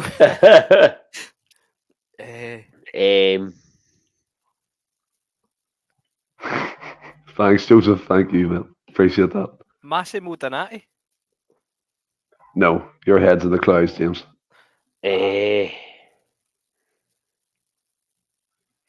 Oh, mysterious girl, I want to get close to you. See if Rossi's players that he guesses has got letters in it. I think we should just give him the point. Solid check. I'm trying to think. Can I guess again? Nah, you can't do that. It's Ross's guess. Is it Perini? Boom! Sergio Perini. Yes, it is. That's fair. That's what, 9-8? Oh, yeah, boy. We're getting there. Fair enough. I was going to say Gattuso. Right, well, Franny said I brought the comment up, so obviously it was wrong. All right, I'm not going to lie, mate. I was googling Donati because I was wondering if he got a medal while he was at Milan. I was going to shoot you down. Why are you googling? Get off Google. Right. This might be a bit nuts, right? So bear with me. Not that the question's been easy so far, but it's getting harder. It's 9-8, right? Question 18. During the first 45 years of the European Cup competition, only Tottenham from south of Watford had reached the European Champions / Cup League semi-final. Name the 5 Scottish clubs who have reached this dizzy height during that period. Mate, you threw in a fucking wild Spurs there. What was that about? Are you asking for the 5 Scottish teams that's played in the European final? Yep. Semi-final. All right. Aberdeen didn't On a semi? Celtic. Whoa. Right. One at a time. Who wants to go first? Right, you may as well give Ross a point. Make it right. Go ahead, Ross. I was going to say all the teams. So that's played in a European final, so Aberdeen. A Champions League semi-final, I'm guessing. Or Champions League semi-final. No, because there'll only be 5. Hold on, let me see here. Wouldn't it be 5? Like Scottish teams? South of Watford, apparently. Right, we'll move on. So That's a little fish. We'll move on. That's a little fish. Right, question 18. Even I don't get the question. Right? In 1928, fuck's sake, Scotland scored one of their biggest wins in their history when they thrashed England 5-1. What nickname was bestowed on that famous Scottish the Wizard 11? of Wembley. Ross? I mean, if he's got that, I'd just take it away. James, you're right. Wembley Wizards. And he brings it home 10-8. By the way, lads, I thoroughly enjoyed that. I thoroughly enjoyed that. And I think you're kind of right. We saw the wee niggly 50-50s you gave to James. Aye. For that question... For that question about the European Cup competition, look, it says Sevco, Celtic, Hibs, Dundee, and Dundee United. So, Aberdeen have obviously winning the Cup Winners' Cup, but it just says European Champions Cup here, so I'm guessing it meant the Champions League. But there we go. James wins it anyway. That's what I was going to say on that last question. So that's James has won a technicality, really, but. I'll give you the win anyway. Do you know what I mean? I mean, you said Paisley Zoo, Easter Road, fucking Harry the Lion, or whatever. So I mean, that's at least 11. Paul McFarlane said you're preparing a statement. We need to wait till next time Stephen's in a quiz. If you get points for the wrong answers, he'll fucking scoosh it, man. Hey, come on, James. You won the quiz. Accept it and be humble about it. Come on. It's fun and games. Let's be fair, by the way. I get cheated a lot in my quizzes. These are all looking down at your phones and panicking. So that's what I say. But look, speaking about European competition, James, I think Scotland anyway, has lost their automatic place for the season after next for the Champions League. And what is it? Sevco can still get in? Is that the way it's... What do you know what way it's working? I just know today it got confirmed we've lost that automatic place. Aye, so the tweet I read earlier, it said that the way the Champions League is restructuring, if Celtic win the league next year, we would need to play qualifiers because of our single club coefficient. But if they win the league next year, then they would get straight through because of the way it's been restructured. Their single club coefficient over the last 5 or 10 years, whatever it was, would carry them straight into the group stage or the league or however they're wording it. Excuse me, whatever it's restructuring to. But basically for us, it means that we'll need to play qualifiers next year if we win the league. Do you think it's a big thing that the SPFL's lost that? Apart from Sevco, who still have the chance to do it. I mean, you look at us in qualifiers in the past, I think it's been possibly maybe a 50-50 record, but I know we're going to enter in the playoff round and an easier chance to get into the Champions League when it's new, and they're implementing that league kind of Champions League anyway this year, so it'll be interesting to see how it pans out. But do you think it's an attractive league? Like, who was it we lost out to? Was it like Czech Republic? Czech Republic, Victoria Pilsen got a draw, aye. But Yeah. see, to be fair, obviously losing it is a massive thing. Obviously being used to it for the last kind of few seasons, but if we're being totally honest, I mean, it is mostly our fault. I mean, we can dress it up how you want. Our European record has been pretty stinking, and look, I know they're playing in a lesser competition, but they've banked the points. Obviously, they'll benefit from it if they win the league next year, but I mean, it will obviously be detrimental to the league. I know if you get a Scottish team in the Champions League, he gets a slice of the pie, so to speak. But you can blame everybody else, but at the end of the day, it's still thrown our doorstep. It's our European record that has essentially let the leapfrog us. Yeah, no, I totally agree. And to be fair, Ross, Michael comes in, our European record is a fucking disgrace. And I think, reading it between the lines, we've caused this issue. Obviously, in Europe, we've been pretty much non-existent for the last couple of seasons. And look, it's not right to compare, but I mean, I do in my fickle mind. I mean, they've reached the cup final, albeit in the Europa League. They've won knockout rounds. They've competed in that lesser competition. Obviously, we've a better record than recently in the Champions League. But it is, for me anyway, a major thing that they can still qualify if they do win the league because of their single coefficient points. And it looks kind of shit that we've lost out to the Czech Republic. We've dropped the 11th. We were up there consistently for the last few years. And now Celtic, potentially next season, are going to have to enter into the playoff round. Well, listen, it is on us. But is it right enough that it's Rangers, if they win the league, they go right in? Because that's not what that wasn't my understanding it, but I could be totally wrong. But I just read a tweet. I'm not going to kid on. I know the ins and outs. It was just a tweet I read earlier. Well, I heard them talking on TalkSport earlier, and nobody alluded to the fact that that Rangers would, if they win the league, they would go straight in. It was all Scottish clubs have to play a qualifier. But again, they could be misinformed because Simon, I was going to say Simon Cowell there, Simon Jordan, Simon Jordan comes on, and sometimes he has to get told off of Jim White, like facts or wee things that he's actually talking about to back up his point, because he doesn't really have a clue about Scottish football. So, listen, I don't know the full ins and outs yet, and again, I could be wrong, but is it next season or is it the following? This season we're in automatically. Next season we're not. Aye.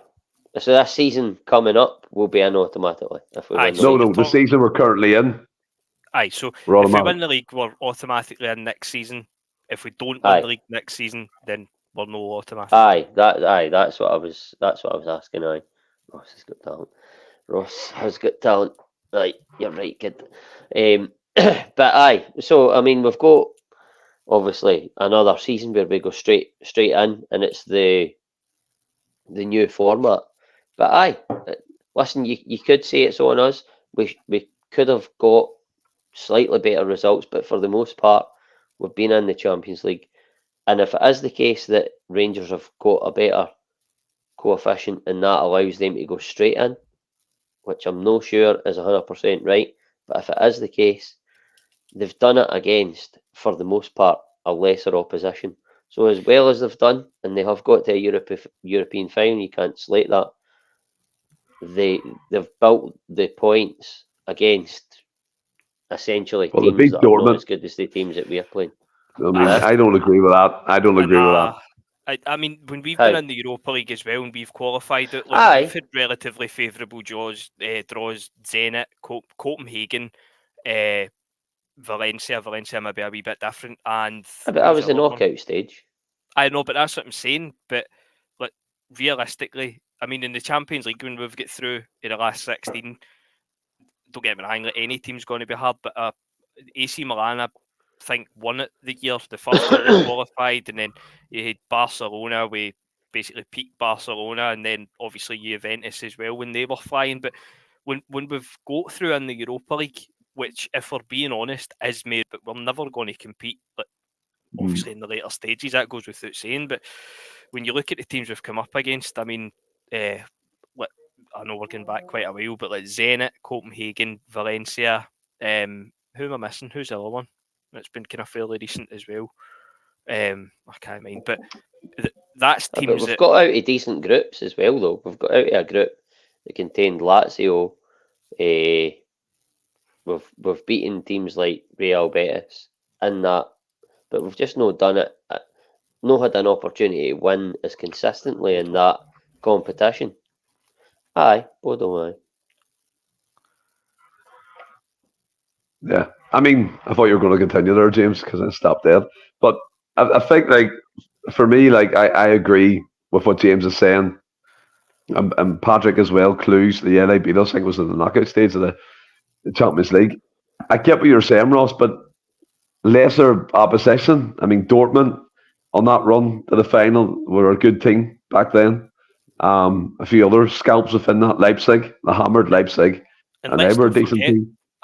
They played Frankfurt in the final, and Frankfurt got to a European Cup final at Hamden in 1970. So, I mean, they've got European. 1960. So they've got European pedigree as well. Well, look, it is a bit of a shit thing that we've lost that automatic place, Ross. But we'll move it on to a wee bit of transfer talk. End the podcast lighthearted, going on to the St Mirren game. Obviously, Joe Hart has come out and said he's retiring, and it seems like to me Celtic are acting quickly. In the goalkeeper department, we're linked with a Turkish keeper. Turkish keeper. And we're linked with a Middlesbrough keeper as well, who seems decent. So it looks like the wheels are in motion. And the thing that's suggested to me, maybe Rodgers has a part to play, obviously with Lowell leaving, Mark Lowell that is, and different people in the recruitment team, that he wants things in place for the start of next season to get people in the right positions, the quality that he wants. And if we're led to believe that Turkish goalkeeper could cost a fair penny. So it is promising that we're looking to replace Joe Hart as quick as we can, get someone better in early, and the rumours aren't going away, so there must be some smoke. Well, there's no smoke without fire. Well, I mean, Joe Hart's announced he's retiring, so if Celtic aren't sort of putting the building blocks in place and actively looking for a new goalkeeper, there'd be something far wrong. But I don't know anything about the Turkish guy, but if he can bring a couple of referees over for Turkey and put them in his pocket, then bring him on. But no, seriously, as I say, I don't know a lot about the keeper, but if he's a Turkish international, you've got to say he'll have something about him. Certainly, for captain of his club, captain of his club, even better. What age is he? 28. 28. I think that's a good age for a goalkeeper. But listen, we spent a lot of money in Barkas and it fucking went pear-shaped. Just hope that if that's the guy that we bring in, that we've got our scouting right, because the last, you'd have to say, the goalkeepers that they've been really good for Celtic in the last wee while. You're talking about Joe Hart, you're talking about Craig Gordon, Fraser Forster. They've all been players or goalkeepers that somebody within Celtic have known about, or obviously with Craig Gordon and Joe Hart, they speak for themselves in their career, but they needed a rejuvenation when they came in at Celtic, and it worked out. Fraser Forster, I can't remember. Somebody knew about him within the club. I think Neil Lennon maybe he possibly had something to do with him. I can't remember, but we were aware of him. It wasn't like we had to go and scout him properly, and we brought him in on loan to begin with, and they all done well for Celtic.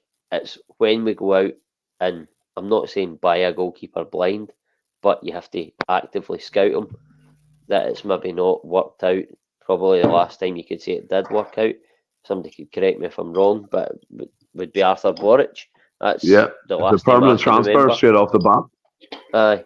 Yeah. So it like every transfer, it's got trepidation. Of course it has. But listen, he's not absolutely going to be the guy that comes in. But if it's that sort of level of keeper on paper that we're looking at, then it can only be a good thing.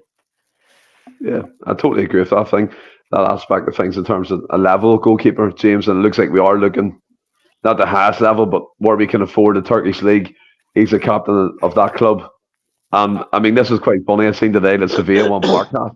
He's putting up trees at Utrecht. I mean, sometimes it doesn't work out at certain clubs. I think Barkas is a clear kind of anomaly from that. I mean, he was a goalkeeper before, came to us and was shite. But where are you in the goalkeeping situation? Do you think we're planning ahead, or do you think it's just pie in the sky talk? If I'm cynical, Money he don't, but it's definitely no planning ahead. If we were planning ahead, we'd have signed a goalie in January. The cynical, Money negative side of me agrees with the pork chop's earlier comment about getting names out. About getting names out in the press. The 10 million, been there, done it, fell for it afore. So I'm no the new. 2 seconds, lads. No until it's done. I seen we were linked with the Werder Bremen goalie as well, apparently. I seen that name get mentioned. I can't remember his name, but Pavlenka was their number one goalie, and I think he was quite highly regarded. And this guy that's come in has took his place, and we were linked with him. But I'm a bit wary. It feels as if we done it last year when the names were getting mentioned, like Fabian Ryder and is it Jashiri or whatever. All these guys in that 5 to 10 million region, and it just never materialised. So I wouldn't be surprised if we go out and get Craig Gordon on a free in the summer to save the pennies after the renewals are in. But we're obviously going to need a new goalie, arguably two. But if we were forward planning for me, it would have been done in January. Listen, I totally get that. I think whoever, we're going to have to bring in a goalie. I think that's evident. For me, I think that it's going to be a keeper that none of us have heard of.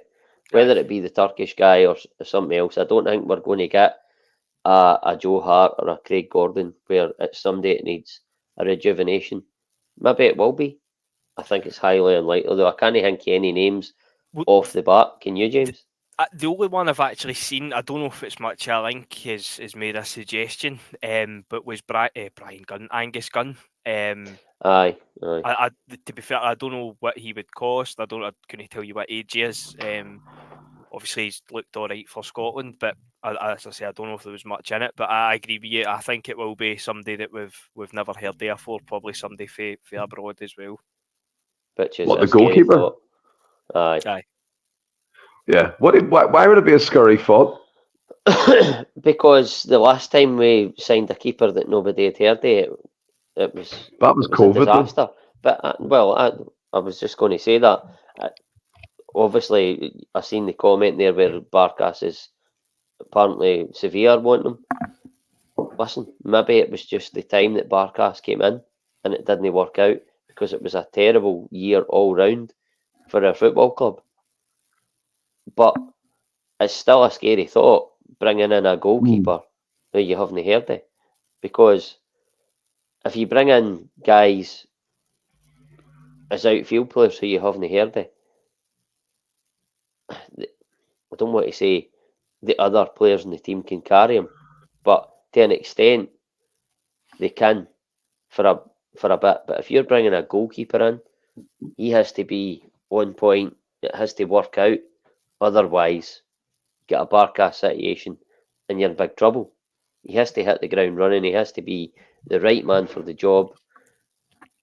And it's scary if you haven't heard of him and you haven't got any to go on, because for the most part, in the last decade, Celtic's good goalkeepers have been guys that you've heard of. Or in Fraser Forster, where he's came in on loan, and I think it was Red Scotland, or Strangelove, the doctor it was in fact, said that it was Paul Lambert that put us on to Fraser Forster. So again, it wasn't a guy that was scouted, it was a guy that was recommended. They all worked out. it's just, to me, it's a scary thought. But I really hope that whoever we bring in is going to be up to the task. You want to say something, James? No, I was. You kind of touched on it there. I was just going to say, I don't look at me personally. I know he was at Newcastle, but I hadn't heard of Fraser Foster. But obviously, I get your point about him coming in on loan. You get a look at him before he signed. That's just all I was going to say. But you can answer my question before I said it. Brisbane comes in there, Connor goes. I done that in the quiz as well, but see, if it was me, if you're talking Scottish-based goalkeepers, I would take a punt on Roos, and then the Kilmarnock goalkeepers at Dennis. Mm-hmm. He's I think they look decent goalkeepers. But one thing, because it's obviously Friday, Russell, I'll do the same with you, James. Give you a bit of time to think about it. Give me the top 5 goalkeepers of your generation from what you've seen till now. Like across the board. Across the board. Across the board. And try and give me a reason behind them sitting just naming them. We'll go for 5 to 1. Go for it. Right. Probably. Let's go. Allison at 5. 4.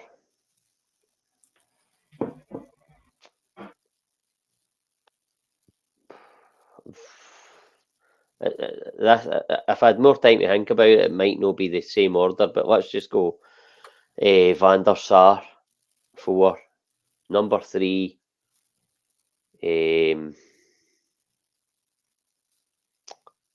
possibly David Seaman. Seaman? Aye. David Seaman or Peter Cech, and then Peter Schmeichel and Buffon. I forgot about that. Oliver Kahn was a keeper as well, so I've just tough one on the spot. I just wrote 5. You, James? Well, I've wrote 5 down there. I actually forgot about Schmeichel. I'd probably sub him in, to be fair. But I've went Oliver Kahn, just a big mental bastard. Casillas, I just like Casillas. I thought he was brilliant. I've went Arthur Boric. I honestly think at his pomp at Celtic, Arthur Boric was among the best goalkeepers in Europe. It's the best goalie I've seen in the flesh. It's probably not true because I think I've seen most of them on this list in the flesh, but you know what I mean for Celtic. But I've went Buffon as well, obviously the freaking kind of godfather, and I've went Neuer. I think Neuer is the best. I'd say probably the best goalie ever. You could argue he actually plays 2 positions most of the time. So I'd probably put Neuer in at number 1. That's obviously within my lifetime. I think if you're looking at it as well, like I'll name a few. Maybe hasn't been in. Jens Lehmann. I thought he was a good keeper for Arsenal. Ederson for City. No, you could maybe throw him in. Canizares. I like Canizares.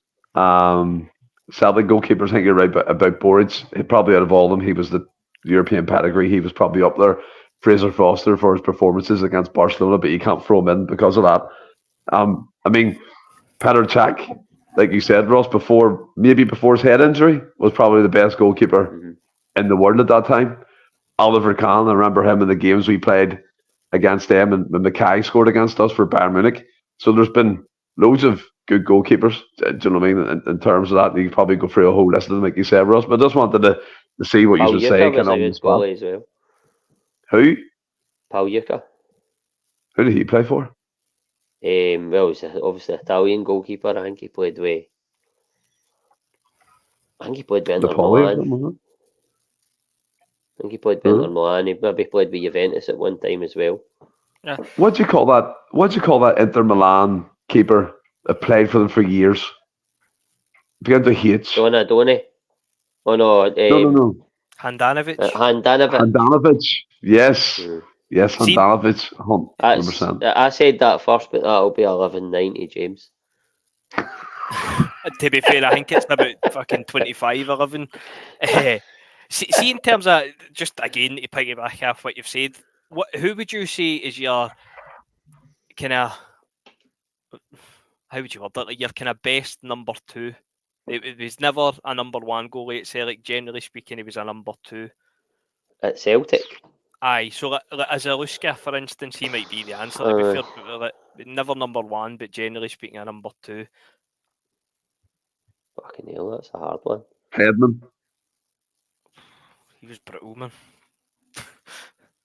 I liked Headman. I also like Brado, but Brado was a number 3. So Mate, you that can't Brado- really... That was Bravo. that was the reason That's I my asked one, that aye. question, aye. Because I But was he think not number 3? Aye. Would he not have been number 3 though? Because was he not around with Headman, Douglas? Was he not around then?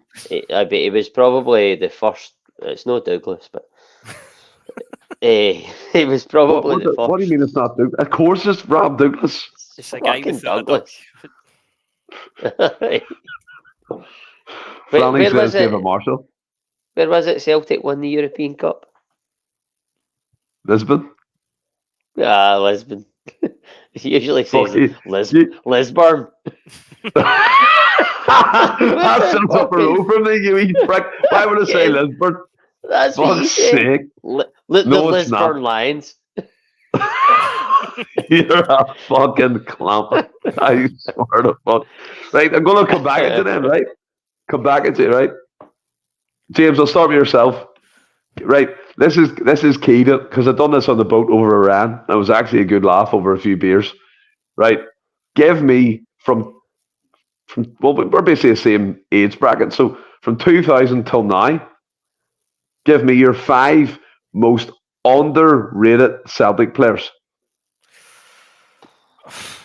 Barry Robson and Paul Hartley's in there. Two off the bat. There we go. Depending on how you would look at underrated, because his record was really good and he was a cracking player, but he never really gets mentioned in the kind of best. I'd go Scott McDonald. Because Is he underrated by Celtic supporters though? I know, but it's like when we talk about like I'm not saying he was anywhere near as good. Well, I suppose you could debate, but like Dembele, Edouard, Kyogo, and Gary Hooper tends to be the ones we talk about. But Scott McDonald could hold his own amongst that, I'd say. Can't think who else. I need a defender. No, I'm going to go for a defender actually, and I'll get shot down in flames. But I don't think he was ever. I think he had a bad kind of 6-month spell, but apart from that, absolutely solid. Oh no, Glenn Loovens. Whoa! Barring a dodgy 6-month spell, Glenn Loovens never really let Celtic. Somebody's got to tell me he was only here for 7 months now. But barring kind of a short spell, I don't think Glenn Loovens ever let Celtic down. John Guidetti. I absolutely. I think I says he's in the chat, man. I absolutely love John Guidetti when he was still signing the new man. I don't think he was underrated though. I don't think it's just because he turned. But I think he turned into like a cult hero type thing. John Guidetti. Aye. Are you going to go with John Guidetti? So John Guidetti, Skippy. Aye. So what's that? Well, that's 5 in it. So I'll go 6 aside because I need a goalie. Go for a goalie.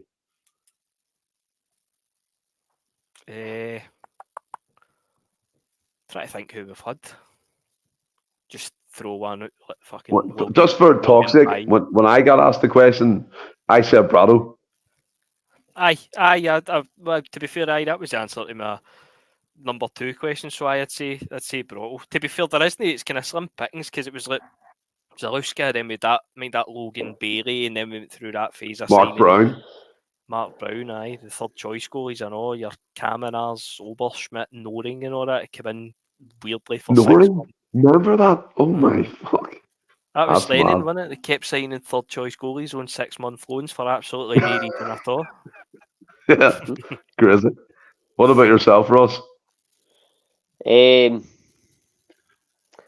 them comments have helped you out. Them comments should have helped you out. I honestly was too busy listening to you, and I hadn't really looked at the comments that you'd been bringing up there. I would have to say probably Robo Silla's a great shout. Oh, Burn Kyle. I really liked him. I thought he was a very good player. Was it Lee What you got to McCulloch say? that done him? Then it basically ended Yeah. his Celtic career.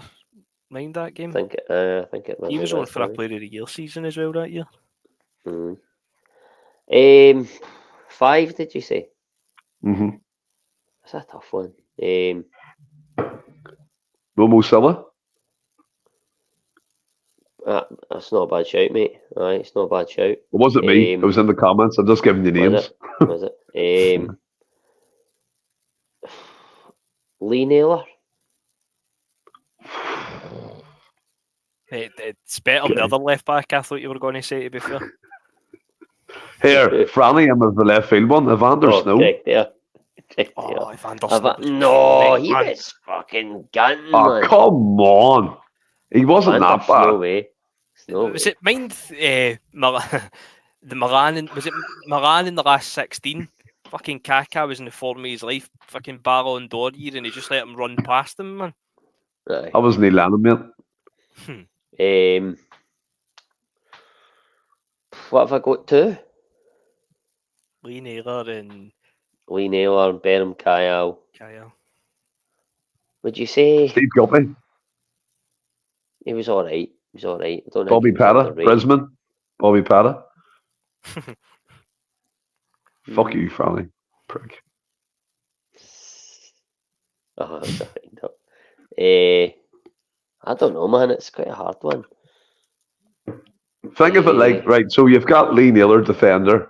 You've got Kyle, midfielder. Out in the wings, striker. Left back, right back. I know that's what I was trying, aye. Well, I would have Momo Salah in that. I thought he was a good player. What's that, 3? 3, yeah. Would you say that Chris Commons was underrated? Nah. Don't think so. Because I thought he was an absolutely outstanding player. Yeah. Does he get the credit now? I think more. He doesn't get it now because he's turned into a prick. But before that, he did. He did. Aye. What about Big Jan? Likes croutons in his soup. Brisbane's thinking like me. What about Big Vinegar? I think he was underrated. Have I got a defender in there yet? Lee Naylor. Lee Naylor, yeah. Paul McFarlane, Beaton was underrated. Aye. Behave yourselves, man. I like Beaton. I thought he was a good player. Dung. He's wanted a good 6 months and a shit fucking 15 and a half year it felt like he was here for. Right, listen, it's a very subjective one. You can be wrong. Aye. Right, so listen, I can't think any more, to be honest. Right, no, you can't. Right, we'll finish it. Beaton, Silla, Kyle, Naylor. One more. I need a goalie. Well, you can pick whatever you want. Well, can't Brisbane says Mark Reaper. James McCarthy. Mark Reaper, he was decent, aye. Larson does not name him in his best 11. I'll tell you. You're going to laugh at this, right? But I loved him back in the day. I really did. I thought it was just a shining light in a shite team. But Brian McLaughlin. It's a format. Never seen him in my life. Never seen him. He was a jinky, classy wee player. Bet men for fun. With no final ball. But let's just fire him in. Fair enough. I just wanted to throw at his left field. I think that was a good wee segue there. And James, to be fair, we're talking about underrated 11s. Let's talk about some of our loan signings that we have in the club. Ida and Bernardo. We talked about it last week, and I think the majority said no. This week it's changed again. Bernardo linked up with Ida for that third goal. By the way, well took. So it's a simple one, right? Would you take Alameda as a backup striker? Would you pay the $6 million for Bernardo? Or would you take one, take none? Where are you sitting on it? The Ida one, obviously, with no knowing a price, it makes it a wee bit more difficult. Look, out the two of them, if you only gave me the option to sign one as we stand just now, I think it's Ida. I think it's got to be Ida. If I'm being totally honest, I would probably, for the fee that I imagine would be involved in bringing Ida in, if I'm being totally honest, I would probably sway towards neither. The Paolo Bernardo thing, I don't know if it's just one of the ones I just need to throw my hands up and I just don't get it. I know that I'm probably in the minority in saying that I just don't get it. Well, it was a great pass for the goal at the weekend. He had as I've said umpteen times, couple of good weeks either side of the break. Apart from that, if we're signing him for 6 million, and we can all say that he's not going to be, if we're signing Paolo Bernardo for 6 million, he is going to be Matt O'Reilly's replacement. We won't sign a guy for 6 million to sit on the bench. And for me, I've just, and again, as I've said before, it's not that I think he's a bad player. I think he's just there. He's just anonymous. He's a kind of 5 out of 10. He doesn't. There's nothing spectacular for the most part. Maybe Underrated.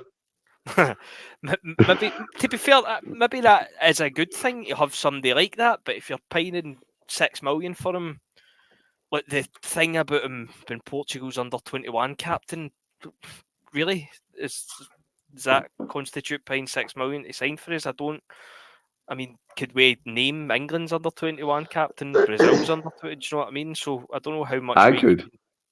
Who? To be fair, you could Can't throw do it right. anybody at me, and I would Can't do never it right clue. now. Nah, Can't but do it right now. Too much quality. I don't. The Bernardo thing, honestly, for 6 million, I wouldn't sign him. Even if it was bumped down to 4 or 5, if I'm being honest, I probably still wouldn't sign him. I know I'm in the minority because I know there seems to have been a major shift in opinion on Bernardo. I don't know. As I say, I honestly don't get it. I think he's anonymous for the most part. If he comes in, he's O'Reilly's replacement. So if I had to sign one of them, it would be Ida, but I'd probably sway towards no signing any of them, if I'm being honest. See, I think I'm there with you, James, in terms of that outcome because I look at it and for the transfer fees, Ross, that are rumoured, especially the 6 million for Bernardo and Norwich were looking. I think I read before when Ida was playing in the Premier League, 10 million upwards of that. So they're going to look for a big fee for Alameda because he's young and full of potential. I don't see why we need these players. Obviously, we had that debate today about Ida in the chat that he offers something different. And I'm still sticking to it, by the way. I'm still going to throw it out there. I think O is just as good as Ida, if not, in my opinion, faster, more physical. All he needs to work on is his final product, which is scoring the goals, in my opinion. Ida's come in, he's done well, something like 5-6 goals in however many games, 8 or 9, which is a fantastic return. But when he's anonymous, he's woeful. He doesn't offer you anything, as we've seen before in previous games. Bernardo, to me, is the better of the two. And if I had a choice, I'd pick Paulo because I can see what he brings. He's just a steady head in the midfield, plays it well, gets it out of his feet, and moves it on quickly, can score a goal, has also assisted a few goals. And that ball to Ida was a fantastic ball. And yes, a great finish by Ida. But I wouldn't be taking the both of them, and I wouldn't be spending near 10 million on both. For me, the first team quality player argument comes into it. They're not getting into the first team right now as it stands. Maybe if O'Reilly leaves, that opens up the gap for Bernardo to come in. But Kyogo is always going to be number one striker. Ida's not better than him. Where do you stand on the whole saga, as we call it now, with Ida and Bernardo? Well, I don't think there is a saga with Ida right now because he's only in on loan. There's no option to buy. So Norwich might not want to let him go, especially given the fact that the Van Hooijdonk, the all-hailing Van Hooijdonk that we should have signed, hasn't even scored a goal for them, and we were getting this fucking dross that wasn't as good as him. So Norwich might well want to take him back, and that'll be out of our hands. But if we were given the opportunity to sign Ida, I wouldn't be I wouldn't be absolutely desperate to sign him, and only because of what I surmise that the fee might be. So my summation is that it might be £6-7 million, maybe even £8, to get him to Celtic. I don't see us paying that type of money for somebody that's going to be the understudy to Kyogo for the most part of the season. I think I'd be very surprised. Listen, even at 4 million, excuse me, I think he's worth 4 million.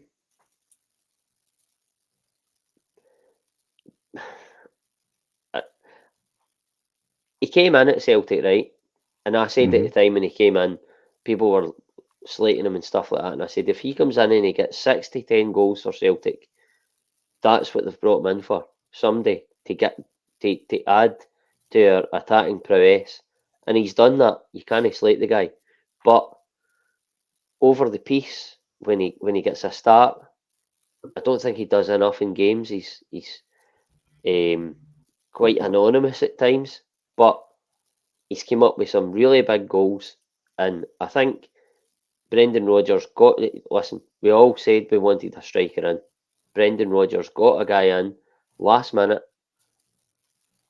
on a loan. We didn't want loans, but he came in and he's done what he was brought in to do, and that is score big goals and get us some big points that have basically, you could to an extent say, kept us in this title race. You're looking at that type of money that I think you're going to have to pay for him. I think we can get a far better player than Adam Eder. Is he on the same level as Giakoumakis? No, absolutely nowhere near it.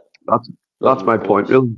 Why should we drop a level again? Do you know what I'm saying? Well, I'm not being harsh to him. I'm not being harsh to him. But we had Giakoumakis. Why can we not get another guy in like that? Well, listen, we possibly can, but that remains to be seen. That will happen in the summer. But Celtic aren't actually trying to get Adam Eder, as far as we know. He's been brought in loan to give us another body. Rodgers, for all that I think that maybe is a good player and there's potential there, Rodgers doesn't fancy him. I don't think we'll see O in a Celtic jersey next season. I'd be very surprised. I think he'll be let go. And Rodgers, whether it be Adam Eder or somebody else, will bring somebody in to be a backup or challenge Kyogo in the summer. But for me, if we didn't go for Adam Eder, I wouldn't be too upset. Moving on to Paulo Bernardo. You got to say something there, James? No, sorry, mate. I thought you'd finished on you go. Sorry. Aye, no. Going on to Bernardo. For the start, I've been not an advocate of Bernardo, but when people were saying I don't see what he does and stuff like that, I was like, he's not doing anything spectacular, but it's not the type of player he is. He's not going to go and beat 2 or 3 guys and like curl one into the top corner. He's not a Jota. Obviously, they came from the Benfica Academy, but he is not that type of player. He's a midfielder. I think I'm not comparing him to Aaron Moy, right? I'm absolutely not. But he's got similarities to Adam Moy in that he keeps the ball moving. Yeah, I agree. And he wins the ball back. He is starting to be a threat in the final third at times. That pass, for instance, on Sunday, albeit Adam Eder had a lot to do after he received the ball. But for me, you look at it and you go £6 million. 2 years ago, you look at the rate of inflation. We paid £6 million for Jota and we paid £6 million for Carter Vickers, or thereabouts. And you look at it and you go, he's no done enough in a Celtic jersey, or he's not done the same amount in a Celtic jersey as what they two did for to justify that fee. There's no way Celtic are going to be able to renegotiate that. I'd be very surprised.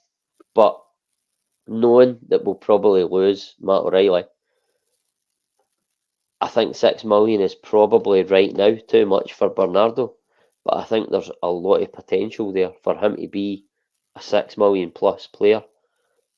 I really like him. I think he's a very good player. He's not the finished article by any stretch, but again, if we can get somebody better than Paulo Bernardo for that amount of money, by all means go and do it. But I don't know if we can right now because I'm not obviously privy to what's going on. So if you're asking me what we've got now and what we could potentially lose in O'Reilly, I would be willing to pay over the odds for Bernardo, knowing that I think there's potential there for him to be as good as Matt O'Reilly. It might take him longer to get there than what Matt O'Reilly took in a Celtic jersey, but I think there's potential there for him to be as good as that. Yeah, I agree. And James, you were going to say something earlier, Farron. No, it was just excuse me, sorry. Obviously, we were talking about this earlier. I think this is kind of the point that I was trying to get at, but I couldn't really quite put it into words at the time. Like, see, when you think back to the feeling of when we announced the Bernardo signing, like, a lot of us were like, right, brilliant, 21-year-old coming in for Benfica, having just sold Jota for 25 million, brilliant. Another one of these deals, come in, tear it up, 6 million, 25 million in a couple of years, perfect. If you compare that to when Adam Idah came in, and I think even across the board, it was, we're signing Norwich's third choice striker, Which was facts. 100%. I went on about Milowski at the time and how I thought he was the better option. We didn't think he was going to do anything. We thought he was going to be terrible. If you compare the feeling amongst the two signings, Bernardo was away up here and Idah was through the flare in terms of how low you were feeling. So the fact that we're even having the conversation and there is a split, if we were to sign one, would you go Idah, would you go Bernardo? I think, for me at least, that just shows that Adam Idah has outperformed Bernardo over a shorter period of time. And I know you said earlier, Ross, about it's different positions, so like a striker is more eye-catching. But I think when you consider Bernardo, the feeling started away up here and Idah was away down there. I think that's a kind of a bit of a leveller. And look, what you're saying about I'm not being as good as O'Reilly, he isn't as good as O'Reilly. And if O'Reilly goes, and look, see, if it was a case of signing him for 2 million, he'd be on the bench for a couple of years or whatever, then it maybe be a different conversation. But for 6 million, he's coming in as Matt O'Reilly's replacement. Our next, if Hatate stays, in my opinion, our midfield next year is McGregor, Hatate, and Bernardo. I don't think we spend 6 million to go out and spend 10 million on another guy to keep the 6 million guy on the bench. I don't think that happens. So, like you're saying, he potentially could be as good as Matt O'Reilly in a couple of years' time, 2, 3, whatever, X amount of years. Based off the recruitment last year, and as Stephen says, if we take O'Reilly out the team Namora and put Bernardo in there, the team's weaker. Mm-hmm. So for me, we're paying, in that scenario, we'd be paying £6 million and we'd have a weaker starting 11. And look, I get the argument back to that is that we're not going to go out and spend £25 million on Matt O'Reilly's replacement. I understand that. But when they've played, literally they have played beside each other. And we would all agree that Bernardo isn't as good a player as O'Reilly. So I don't think that that's something that we should just accept. I think if we went out and looked, there would be better out there for the money.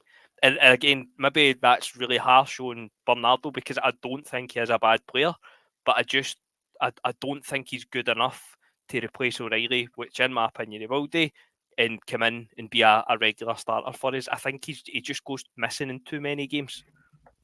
By the way, I totally agree with that. That's pretty much what I said. But you're saying you would sign him though? No, I'm saying if we can get somebody, if we're scouting the now, I'm not privy to it, but if we're scouting the now and we can find somebody at that price who's better and further down the line than a Bernardo, absolutely do it. But if without knowing that and knowing what we've got right now, and knowing that probably Matt O'Reilly will go, and I don't know who we're looking at, I would say sign Bernardo without that knowledge, Aye. because he's got the potential to be as good as Matt O'Reilly. But if we can get listen, Celtic are not a team that will wait 2 years for him to be as good as Matt O'Reilly. We need him to be as good as Matt O'Reilly at the start of next season. And if we can get somebody that's as good as Matt O'Reilly at the start of next season for $6 million, then sign him before Bernardo. Absolutely. I think a midfielder is getting a couple of comments in the comment section here by the people who's watching along. By the way, thanks for 2 hours in. We still have 98 people live, which is fantastic. That's across X and YouTube. We greatly appreciate that. But Lennon Miller, James, and also you can add to the point you were going to say to Ross. I didn't mean to interrupt you there, but Lennon Miller is getting a shout here. Would you take him? 100%. I take him in order. I think that's the Motherwell boy. Yeah, the young kid. Yeah, that's the signings that we've missed out. Your Aaron Hickey, your Lewis Ferguson to an extent. I get that's maybe a wee bit different, and then all the other names that have just totally went out my head since I said that. But all the ones that's went abroad. McGinn, Lewis Ferguson, Josh Doyes, Aaron Hickey. But are these Lennon Millers, etc., better than Bernardo? But I think that's different though, because they aren't coming in. It would be like a Odin Thiago home type situation for me, or even a Kwon. You could say a Kwon. I was going to say in terms of you'd maybe sign him and loan him back out for a year. That's the kind of signings that you're no signing them to improve the first team, but at the same time, he isn't going to cost what you would be paying to improve the first team. I suppose. Get that. First team leading players, James. The quality that we're all looking for, Lennon Miller, bring him in. No, but I do agree. For potential, Lennon Miller's ceiling is really high. He looks decent at Motherwell. And like you said, it could be another John McGinn, could be another Josh Doyes or Aaron Hickey. We don't know that, but we'll find out closer to the summer, and we'll be talking transfers all the time. And Ross, as we talked about 2 hours ago, feels like a long time now, but I've thoroughly enjoyed tonight. St Mirren is the start of this 6-game run, and it kicks off tomorrow at Parkhead at 3 o'clock. We've had struggles in the past with St Mirren. I think they've got a really athletic team, and in my opinion, physicality and technical players, they're probably up there with the best in the league in terms of what Stephen Robinson can get out of them. I like your man Backus in midfield. I think the Australian internationals, Strain, he's a good player. A couple of good players within that squad. Any worries for tomorrow? Dyson Mieta's out. Big miss. But what are you thinking? What's your feeling into tomorrow's game? Dyson Mieta is a huge miss. Absolutely. Humongous. I'm not saying he's a better player than Cal McGregor, but I think our team can cope with the loss of Cal McGregor more than it can with the loss of Dyson Mieta, in much the same way as we can cope with the loss of Cal McGregor more than we can cope with the loss of Carter Vickers. And I say that because the spell at the turn of the year after the winter break, we really struggled with results, and for a period of that, we didn't have Dyson Mieta. And then when we started finding a bit of form, albeit we lost at Hearts, we've drew with Rangers, but the games out with, we've done well in, but Dyson Mieta's played, and his final ball is miles off it for the most part. But he'll be a huge loss. He will be a huge loss. And if he's out for the rest of the season, that's a really, really bad thing for me. I know Brendan Rodgers was asked about it. I know Brendan Rodgers was asked about it today, and how big a loss it would be, and he said not really. Like, we've got other players that can come in and take their chance, and it's absolutely right. But my worry is that the players that are going to come in on that side are going to come inside, and that's what we don't want. So Palma, if Palma plays, he'll come inside. As much as I think Palma's all right, I think he'll probably start tomorrow. But Think would I so? start Straight him? in. Possibly, because who else have we got that can play out there, right? James Forrest can Yang, play out there. He's not Forrest. going to start him. Can Yang play out there? That's what my question was going to be. Yang can't play in his inside, never mind somebody else's. Get him in a bin, man. Well, see, to be honest with you, actually, James, see the no last way. time, Not having see that. the last time we played St Mirren at it's not Love Street now. It's was it St Mirren Park? McDonald's Stadium or something. Whatever it is, right? I think we beat them. It was a night game during the Christmas holidays. We beat them 3-0, I think. And Yang either started or he came on, and he'd one of his best games in a Celtic jersey. I'm sure it was on the left. And I think I even remember Franny saying at the time in the chat, I think we can all accept that Yang is better on the left now. I might be wrong, but I think he did. So for me, I would, off of that, if I'm right, I would probably go with Yang on the left. But regardless of that, he's not as good as Maeda, and What do Maeda you is think? going to be a huge loss in terms of the dynamism of our attack. What do you think about the shout that Plunge McNugget said that? Now, to be fair, he has a point. Maeda's only a miss against Sevco Rangers because of his effectiveness against Tav, but against the low block, he's not as good. I think you said Ross's final product, not really good at taking on a man. Kind of null and voids his game. Do you not think? Well, So maybe a no, I would maybe a have to Yang disagree. could be I would maybe well, a Yang could be that. but in a recent forum against these teams, when Maeda has been in the team, we've won the games, and he's been able to run in behind. But against those lesser teams as well, I would say that most of our good play has went down the right hand side. Against Rangers, most of our good play went down the left hand side. So maybe that plays into what the comment I can't mind who was it said it. Sorry, Plunge. Maybe that plays into what he's saying, that obviously Maeda is more effective against Rangers, which we all know because he nullifies Tavernier, and that is huge for us against him because he is, whatever you want to say about him as a defender, he's a huge threat going the other way, and Maeda nullifies him every single time, and it takes a huge weapon away from the Rangers team because they rely on him a lot. But Strangely, I just hope that the Mora against St Mirren, that most of our good play, again, like other games against the so-called lesser teams, go down our right-hand side. But if Yang's coming in, then I think we're going to use both sides more because he's got more ability on the ball than what Maeda has. But again, it's his final ball. I don't know. It's a difficult one, but I expect us to win that game the more at home against St Mirren, as good a side as they are and as well as they've done. At this stage of the season, when you're going for a league title, if you can't beat St Mirren at home, you as well fucking it off. Totally agree. And we'll come on to the score and lineup predictions in a wee second. Just kind of want to pose the same question to James I did to you, Ross, there, in terms of obviously that Maeda's a big loss, but then Plunge did come in with a good point. I think you agreed with it in terms of his game against them and against a low block opposition that might be different. And then I think Roger was saying McGregor, he's still being managed through the training and things of that nature.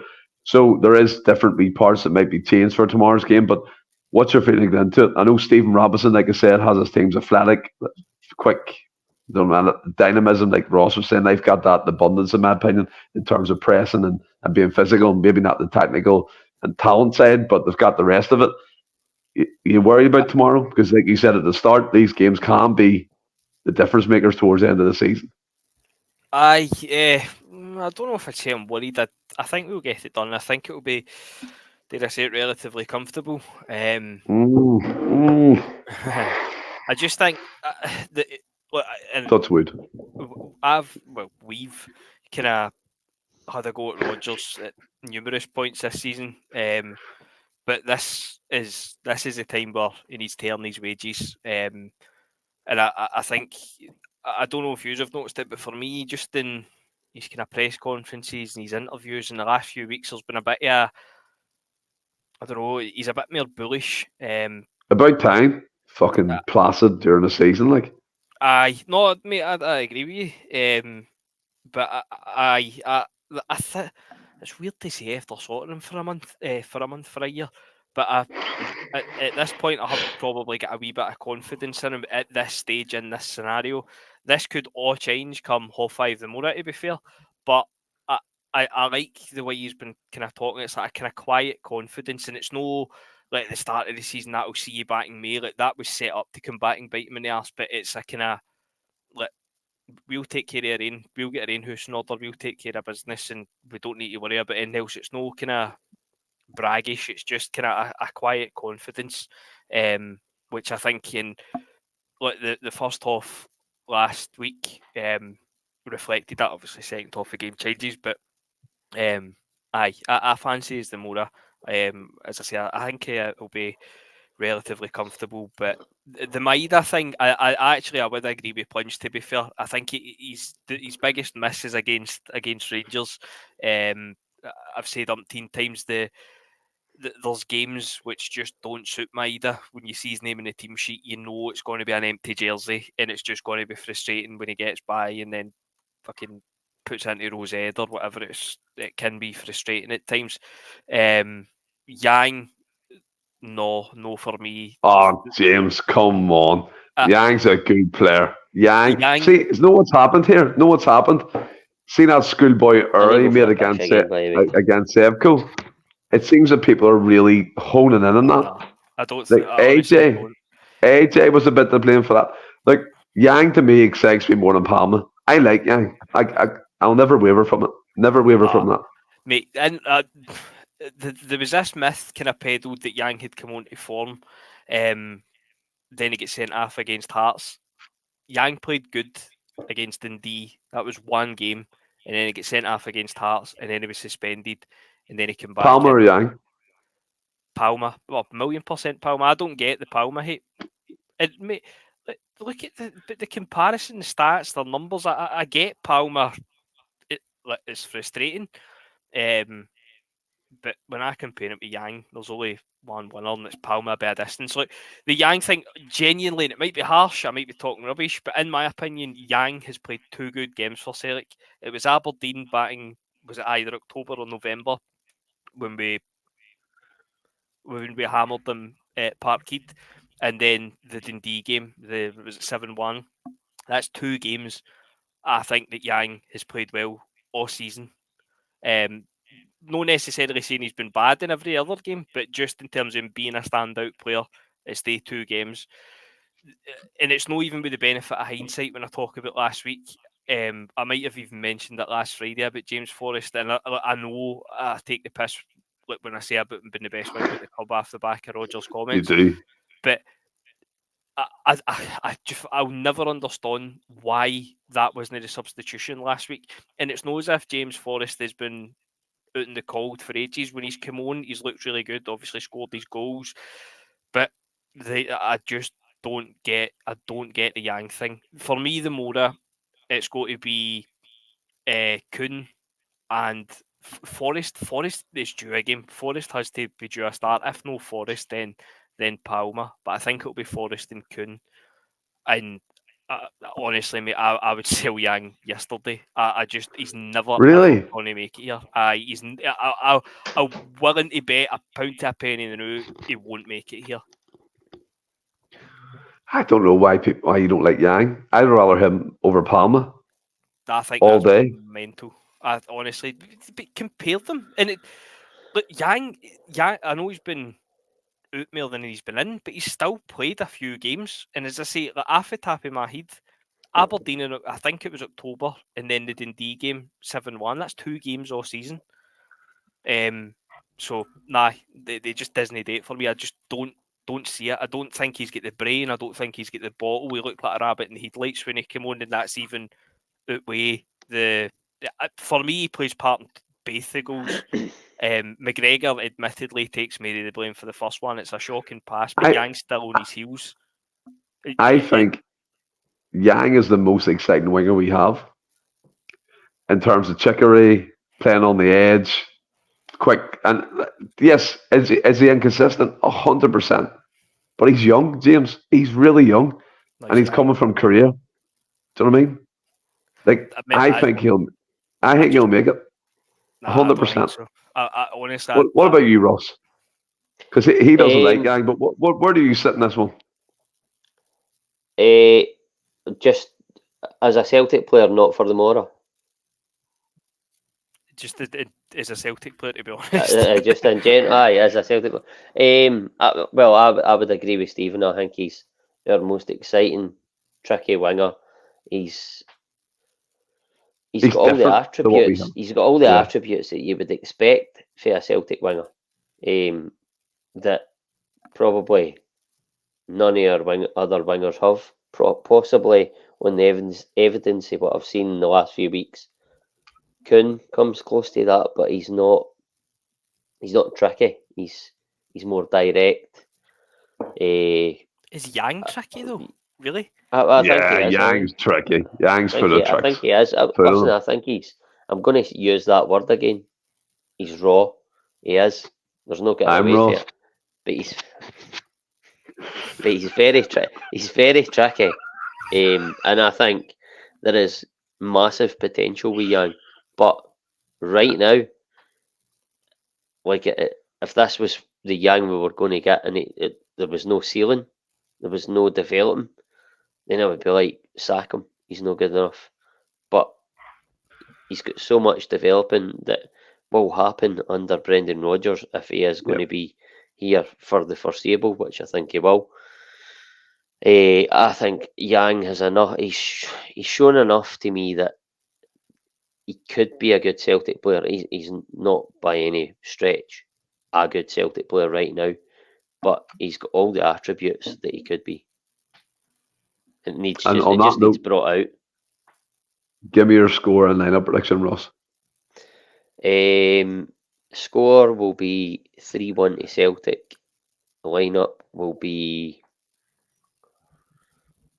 Joe Hart, Greg Taylor, Alistair Johnson, Carter Vickers.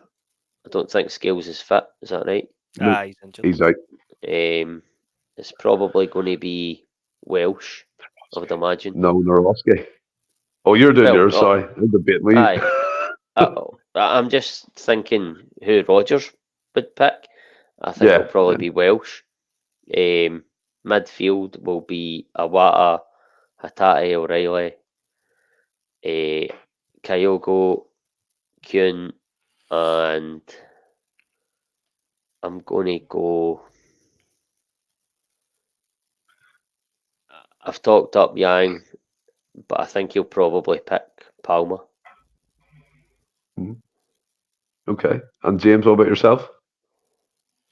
Joe Hart, Johnson. I think personally I'd play Nawrocki, but I think it will be Welsh.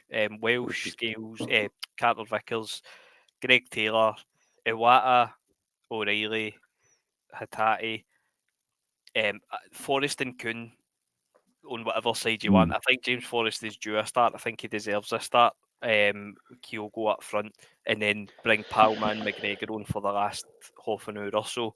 And I think I said 4-1. I'll stick with 4-1. 4-1. Fair enough. I'll go Joe Hart, Johnson, Carter Vickers, Nawrocki, Taylor, Iwata, O'Reilly, Hatate, Kuhn, Kyogo, and Yang. And I'll go 3-0 to Celtic. Franny has come to the same score. Now, look, we do our SPFL score predictor and the table. I had barely any time today to sort everything out, but I've got all the scores thanks to Ross, the big man. He sent me all the scores and the table. I'm going to put that on social media tomorrow morning once I get the wee tables updated and stuff. So we'll have a transparency and we'll know who's top and all that. So it'll be something to look forward to in the morning. But to end the podcast, lads, I want to do one more quiz question. And by the way, we are 2 hours and 30 minutes in, and we have 103 people watching. That's fantastic and unbelievable. Thanks for people tuning in. And again, across X and YouTube there. So we appreciate that. Like and subscribe if you want. Do you know what I mean? We're not all about that. But if you want to hit it, hit it. So, the final question. Do you remember that old phrase is next goal wins? Goal to winner, all that. This is what this is going to be. So here it is. The deciding question. Are United are commonly known as...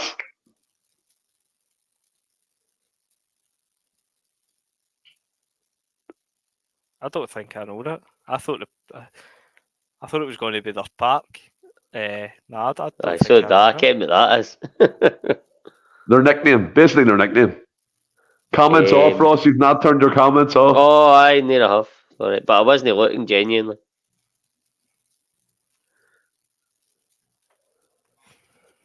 I don't know, the fucking... I'll move on. Not getting it because you're just looking at me. Right, hold on. Let me see. What was the answer? The honest man. Right. Oh, aye. Here's I've heard here's that. another deciding question. Scott Brown's manager. Here's another deciding question. Who were the opposition in Martin O'Neill's first game in charge? Livingston. Dundee United. No. Both wrong. Bray Wanderers. Pre-season, I think. This is kind of... Fuck's sake, So- man. Fucking brilliant to midnight Right. at this rate, man. Okay. Here, a few people want us to go to midnight. Do you know what I mean? That's fantastic. Right. Next deciding question. So this is the third one. This is incredible. Where is Rafe Rovers' home ground? Start Park. I think it's Starks where. Park. Like where, no. Not, Aye. yes. Ross wins it. He got No, the he next doesn't. goal. James is raging. I planned it all so Ross could win. Nah, but lads, I've really enjoyed tonight. Have you had a good time on this podcast? Nah. I have to. Nah, it's been good, man. It's been good laugh. Kirk Colby. Yeah, I've had a great time. 101 people live still. We're 2 hours and 30 in. It's incredible.